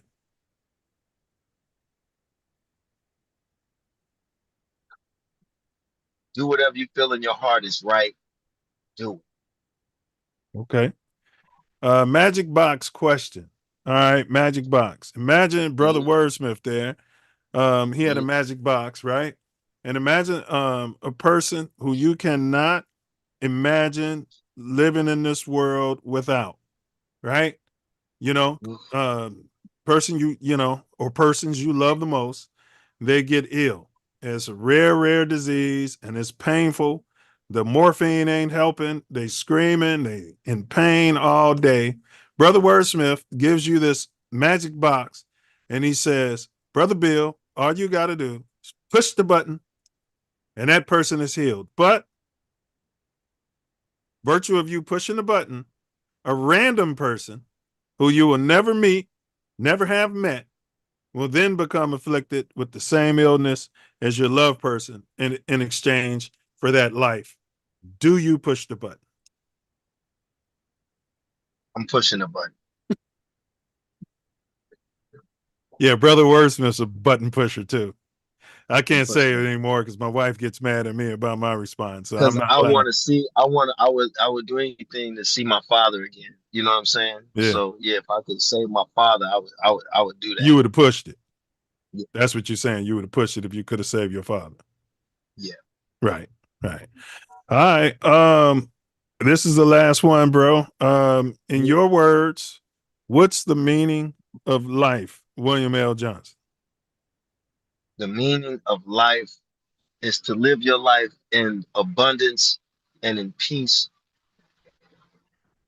inside of yourself, and finding the God inside of you that can find that peace with or without the material things in life. Because at the end of the day, money doesn't make you happy. You really have to be happy within. And if you can't find that happiness on the inside, you just dangling, so finding that true peace within. Okay. There's no right or wrong answer. Your answer is as good as anybody who's ever walked this earth, bro. Right on. We got a 60-second game and then you out of here. This one's called the Self Love Arc. We're going to give you a pair of items. That's what makes it the arc. And you have to decide the one you're going to walk away with, right? And you get 2 passes. If you pass more than twice, you lose the game. No one's ever lost the game, I don't think. Okay. I don't think he's gonna lose, but no, I don't think he's gonna lose. I think somebody lost though. There's somebody that so lost. I'm passing. So it's some stuff I'm passing, right? So it just depends if I'm a pass it or not, right? Yeah, if it's something you don't want to respond to, just say pass. Because like I might tell you Newports or cool longs, right? Oh, okay, yeah. You see what I'm saying? And then you might say Gotcha. Newports or you might say pass.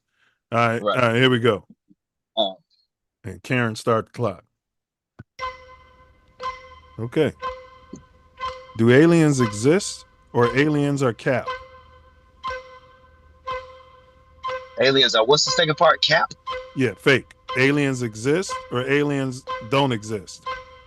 Cap. Harold's Fried Chicken or Popeye's Fried Chicken? Pass. Wow. I Wow. don't eat that because I don't eat that shit. So That's fair. Yeah. That's fair. All right. Mankind has walked on the moon, okay? Or the moon landing is cap, meaning fake. Cap. Martin Luther King Jr. or Malcolm Red X? Malcolm. The Chicago Bears will win 10 games this season. The Chicago Bears will win less than 10 games this season. The Chicago Bears will win less than 10. Anarchy or tyranny? Anarchy. Okay, all right. Pookie and Ray Ray, Pookie might not have his father in the picture, might have had some abuse, whatever, carjacking people, brandishing guns, popping out at the ATM on the old ladies, popping pills, or the oath-breaking member of law enforcement, LAPD or CPD, etc. Pop out Pookie or the oath-breaking cop? Pop out Pookie. All right. Kanye West, College Dropout album, or Nasty Nas's Illmatic? Oh, man, shit. I'm gonna go with my homeboy Kanye. All right. Are we living in a computer simulation or are we living in base reality? Base reality. Here's a bonus. The Notorious B.I.G. or Tupac Shakur? B.I.G. Double bonus. Would you prefer to win a Grammy Award or win an Oscar? Or Grammy. You didn't hesitate on that. Triple bonus. Denzel Washington or Michael B. Jordan? Denzel. Final question for the quadruple bonus. In-N-Out burgers. Oh, you probably don't eat this. Or White Castles. White Castle. Yeah, I had to think about that one too, man. Because In-N-Out, when I be eating Castle. it tastes like a White Castle to me. That's what I be telling people. It tastes like a But if big. I'm gonna do it, I'm gonna roll it home. And every time I go home, I'll go get me 2 White Castles. I'll just eat 2, man. That'd be it. All right, bro. You Not scored bad 12 at all. points. You scored Oh, 12 right out on. of possible 13. Okay. I take that. You know what I mean? And Yeah. anything else you wanted to add, bro, or promote anything No. like that? Hey man, nah, man. I just appreciate y'all, having a brother on your show. I appreciate it. Come on out to the sisters with your grub on. Come on out to 80KT on a Thursday night. Got good food, good vibrations. Come on out, support Black always. And that's it. Yes, sir. I give you my word. We'll be Yeah. out there. But this Thursday, she booked something. So more likely next Okay. Thursday, fam. And if I leave, but I know I'm going out of town for 2 weeks, so I'll let you know when I'm leaving, just in case. I don't want you to go there and I'm not there, so I'll call you. I'll call you personally. Yeah, and then I'll double check with you, before we pull up. You know what I mean? For sure. In case you forget or something. All right, y'all. More power. Appreciate you, good brother. Respect. Hey man, same. This is good. They in there mad because they in there watching the Go in there and bust them suds. You got any big ups or shout outs you want to give, bro? Man, no, man, I gotta get in here, man. Shout out to everybody that down here. I love you. You know what I'm saying? Here we go. Much appreciation. Yeah, we All right, appreciate y'all. you, famo. All right, for sure. All right, we got another one in the give back game. You know what I mean? Absolutely. Yeah. Excellent. That was excellent. It was a great conversation. We knew it would be. I tell you what, he wasn't biting his tongue about much out there, was he? No, he didn't at all. He said, "Go on ahead and go to another channel if that's what you thought you was getting." Nope. I'm sure it was right up your alley, Self. He was like, man, revolution, and we need to go up there and grab these people. And, you know what I mean? He said, "Take their dogs because they don't care about their children." Yeah, he sure did. He sure did say that. I'm glad you reminded me. I have to cut that up into a short. That was vainglorious, I should say. I think I was. This might have been one of my quieter shows because I didn't have to say much. It was. Oh yeah, he was right up your alley. I think it's something to do with that vibration over there, that frequency when you're over east over there. Oh man. Yeah, he was right up your alley, bro. On a lot, not everything, of course. Yeah. I concur with that one. Yeah, he said base reality, and things. Yeah, he did say base reality. Yeah, and we probably didn't see eye to eye on the whole reparations thing. Oh yeah, well you already know that. Yeah, but it's not a debate show, so it's his show. Let him, Hey, everybody's entitled to that, huh? And he spoke clearly from his heart the entire show, so I greatly appreciate that. Yeah, I do too. It's good. It's refreshing because when you're out here in LA, you don't get a lot of that. You're in the world, but I guess especially in LA, because oh my God, you get a bunch of word salad. Like that video I sent you. We're maximizing. We're not just selling marijuana. We're using AI to make it a global. You know what I mean? Like, all right. So we're going to get to the poll question. If you had to choose only one genre of music for the remainder of life from list below, which would you select? Blues, 0% went with the Boogie Down Blues. Rock, 0% went with the Boogie Down Rock. There was a black rock band when we were in college. I liked them. I think it was Zooty and the Blowfish or something like that. They had a nice little sound to them. Yeah, no, they were good. Yeah. I don't know if that's the name, but I don't think that was the name either. All right. And then country music, 0%. And all of the respondents so far have gone with jazz. So I'm to assume that your response was what, Brother Wordsmith? Very hesitantly jazz, because I don't want to even have the concept of only having one genre of music left out there. Yeah, it's just from that list below. Yeah, that was the problem. I didn't want to pick any of those, but I picked jazz. Yeah, I guess jazz is more, because you could. It can go a lot of different directions. Yeah. You have your sit down jazz music. You got your acid jazz. You got your classical jazz. Yeah. You got different kinds of jazz. Over dinner jazz. You got your I want to go out there and dance jazz. So, Yeah, and how Chicago will get a hold of it. Oh, we'll get a hold of it and come up with drill jazz. We'll come up with it. Acid jazz is like really contemporary. So, yeah.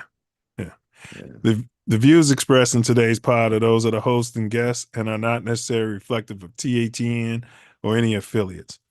As we close down this episode of the Self Luv Show, we're reminded how Brotha Bill embodies the living pulse of copper American culture, channeling gospel, blues, and jazz into every beat and every line he delivers. His journey reminds us that our roots inform our wings, and that honoring the past makes room for tomorrow's creativity to soar. We've seen how his DJ sets become sonic dialogues across generations, and how his acting draws on the same improvisational heartbeat that fuels his music in both arenas. Authenticity reigns supreme. Bill listens first, then guides with intention, whether he's shaping a jazz venue or a character's arc. At home, fatherhood is where his art and his heart intertwine more deeply. Each lesson shared with his children echoes in his soundscapes, and every riff he drops carries the wisdom of a parent nurturing the next generation with a six-piece. It's a reminder that creativity and care are inseparable forces in building community, family, and legacy. Thank you for joining us on this exploration of culture, creativity, and family through the eyes of William L. Johnson. If you found inspiration today, subscribe and share your thoughts. Tell us how your own heritage and relationships shape the art you cherish. Until next time, keep questioning, keep expressing, and let every artistic moment be a testament to the boundless interplay between art and consciousness. Be informed, be aware, be engaged, and more importantly, be true to yourself. Also, love yourself and everyone around you very deeply. Remember, ask not what culture can do for you, but what you can do for culture. Silence is violence, and continue questioning everything. Because the Self Luv Show ain't Kansas, Toto. Peer down those rabbit holes and do your own research, but use caution and discernment, because sometimes when you stare into the abyss, well, the abyss stares right back at you. Peace, self-love, honor, and respect. All right, Brother Wordsmith. Yeah, and he was a button pusher too. Yeah, he was a button smasher. Starting to get more button smashers. Yeah. Well, yeah. I mean, that's what they do in this real life simulation. They push those buttons. You want to be an organ donor? Yeah, take an organ. What's your blood type? Yeah, you could save him, but he has organs that this guy needs. Right. Oh, no! You don't even be any problem. That's why they tell the family they can't ride with you in the ambulance. Man. Mm-hmm. Yeah. Yeah, they taking people who ain't even in danger of taking their organs. Yeah, I'm not on the list. But... on organ? Didn't we do something on organ? Yeah, we did. And maybe we need to do it. But I'm not on the list as far as DMV. But I told wifey, yeah, you can donate my organs in the event of catastrophe. But yeah, they don't need to know that up front. No, because they'll be looking for you. Yeah. Yeah. Or we could save them, but you know what I mean? We can give them a shot too and take all those organs. You can have all the organs. All of them. No. Give them to the rich people. That's why you'll be in the hospital, or you'll just come up missing because they know you're your organ donor and you got the, Allegedly, they know your DNA purposes, allegedly, but in our opinion. One thing we did call though, and those DNA things for read your DNA for entertainment purposes only. Yeah. Oh yeah, now the company's bellied up, and now they sold all the data, and Yeah, that's what they were a whole plan anyway. The whole plan. The whole plan. Entertainment purposes only. Ain't Now, that some crap? Oh, you're 10% Nigerian and 1% Asian. Yeah, man, get from some spit. You can't say spick on here. That's Spit. a derogatory term towards Puerto Rico. Oh, spit. Spittle. Okay. I thought you said something derogatory towards the Puerto Rican Americans out there. No. All right. So we did have a riddle. Yes. Let's shoot through the riddle because nobody solved it. Fire? Nope. Nope. Hey, at least at least you took a couple of ganders at it. So today's riddle: I borrow breath, yet never breathe. I wear your soul, yet have no skin. I speak in tongues that are not my own, and vanish when the lights grow dim. Now, what were your guesses? You said shadow and what else? Fire?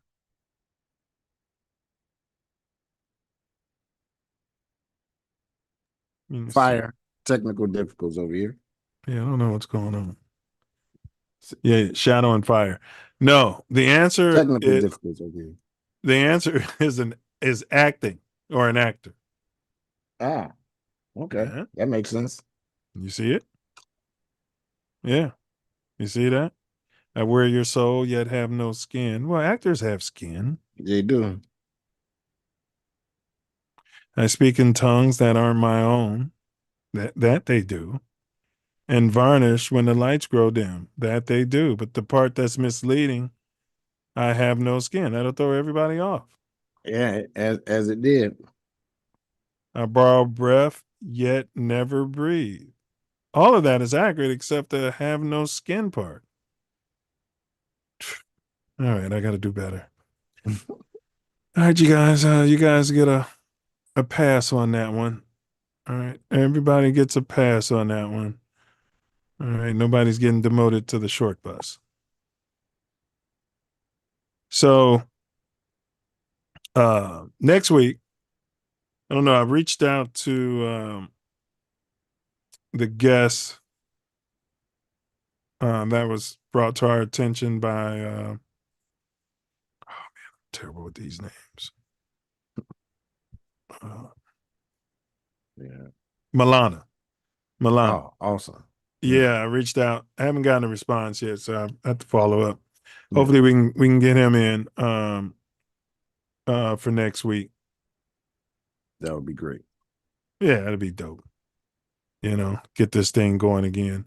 Summer's over. More people should be, at home base, ready to sit with us.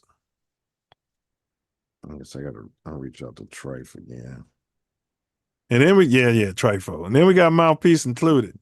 We got Mouthpiece Included out there, fella. We got the National Football League, the No Fun League coming.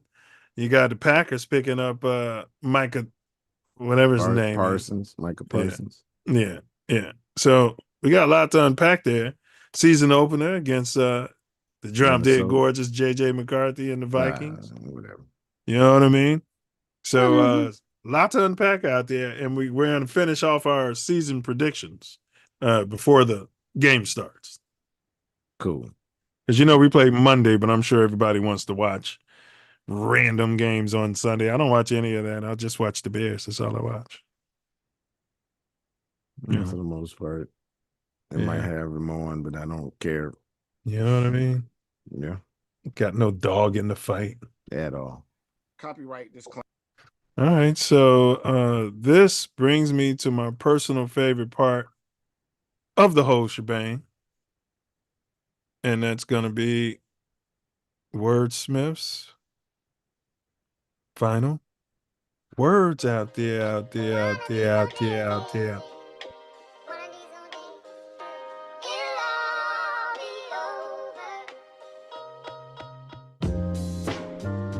We had a well-connected brother offer us a lot of information for you to uncover, to dig deeper. Hope it seep into your soul. Man, masculine, father, the path to be showed. Carry the heavy load, but leave it at the door when it's over.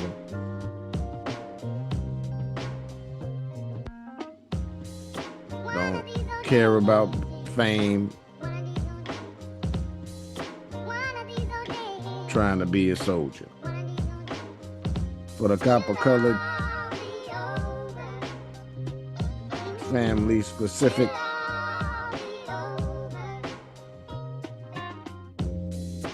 that's the way the travel goes, the way the rhythm show, and the way it always flows. Controlling the direction of the wind blows. Meaning, controlling your lineage, teaching them things that they need to know to grow to bigger than they parents.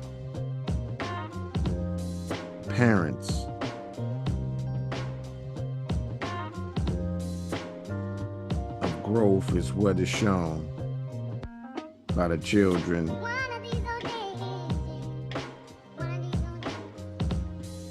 And that's just the way it's gonna be until the end of time, the end of centuries.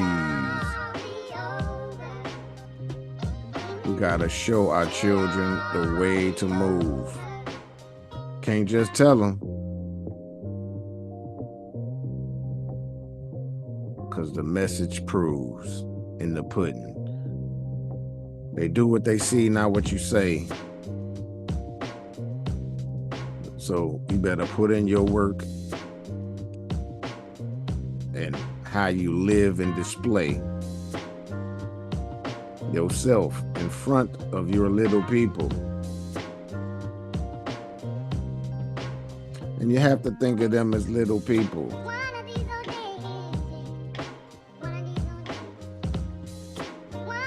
Much more than a child or a kid.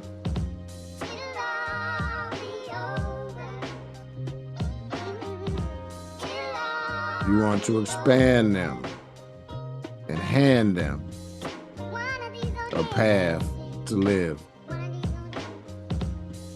where they'll be able to mature and discern for themselves and stay as far as you can from hurting themselves.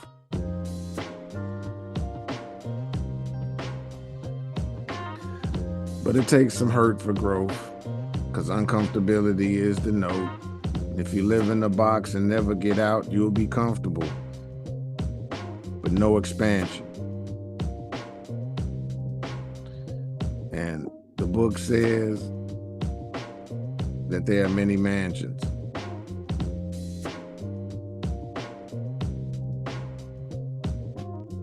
You must decide to take one, and then teach your legacy to make one.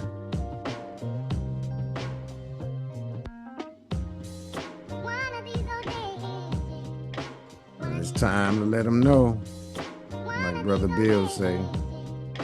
When the lights go out, he go back to his regular life. End of the show. Words. Words. Yeah, Noop, we just heard from my man. I think he says he's down for the 16th. Let me just double check that. I just put the link in the chat. It's his channel. Yeah, the 16th. They got over 100,000 subscribers, bro. That's what's up. Yeah. So you West Coast Underground Lounge is what it's called. So. Oh, okay. I heard of that. Yeah, I feel like I just subscribed, but I feel like I seen some of his content. But he's from Gary too. Oh, word.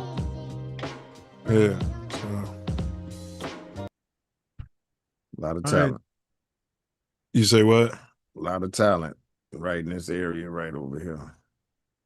Well, that's the thing about it, Self. You know, we said it. You keep spraying the roach gets stronger and stronger. The more they try to hold us down, you know what I mean? It's just the beauty of this universe, as you call it. What do you call it? A computer simulation. Yeah. I call it base reality. But yeah, it's the beauty of it. It's the balance of it. You know what I mean? It is. It's just beautiful. It's perfect. Yeah. Great. Well, I know it's a simulation from my aspect. And I saw a good film that was saying that the other day. I'm going to send it to you. Free on YouTube. Cool. Yeah. All right. A lot of science. All right, y'all. We out of here. Karen.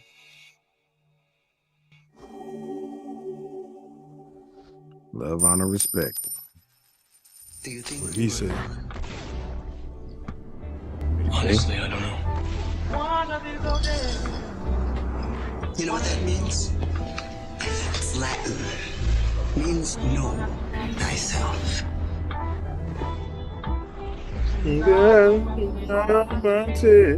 Time is now, my people. We must man know thyself. I will eat the right foods that I grow myself. Stole my health. I'm glad to be me now and nobody else. Man, know thyself. I will eat the right foods that I grow myself. Cause the wrong way stole my health. I'm glad to be me now and nobody else. Yo, here I go Bullets. again, the code and all the scriptures, potions and elixirs. Come on, Karen. Bullets, a boomerang. Stand your ground. Murder is suicide. Yeah, well, an eye for an eye. Silence is violence. See something, say something. You want to be a slave?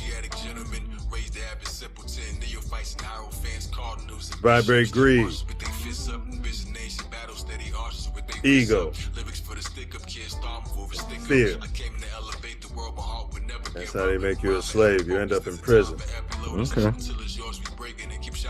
I know for sure, charity plus humility times love is freedom. That's how you get out. Do not answer questions. Question everything. We've got two who can see. Fear is cap. It's an illusion. Yeah. Vibrate love. See if you can hear it. You never die when you breathe in the Holy Spirit. Swine ain't divine, the people they won't go near it. Salad bar, spit a not your average hard here to bring you back to God. Said it just like Master Far sent you. The end ain't always happy. And forgiveness is love's supreme vibration. So, do something charitable for a so-called enemy and end a beef. Healthy people, heal thy people. It's a commandment. What happened, baby? Hurt people? For sure, gonna try to hurt people. Free Larry Hoover, man, like Big Meech. Free Jeff Ford. Free all the guys, man. Prison to slavery. Check that 13th Amendment if you don't believe him. And be Yah. Walk on water. Man. Move mountains. Oh, Mountain Dew. Yes, sir. Week by week, that mountain is getting weak. It's moving. Look at it. I'm gonna let you in on a little secret. Being the one is just like being in love. No one can tell you you're in love, you just know it. Through and through. Balls to bones. Still got them, bro. Got mine. Same, man. Stop snitching on y'allself. Take school seriously. Be sure to subscribe to my channel if you haven't already, because subscribing makes you feel good.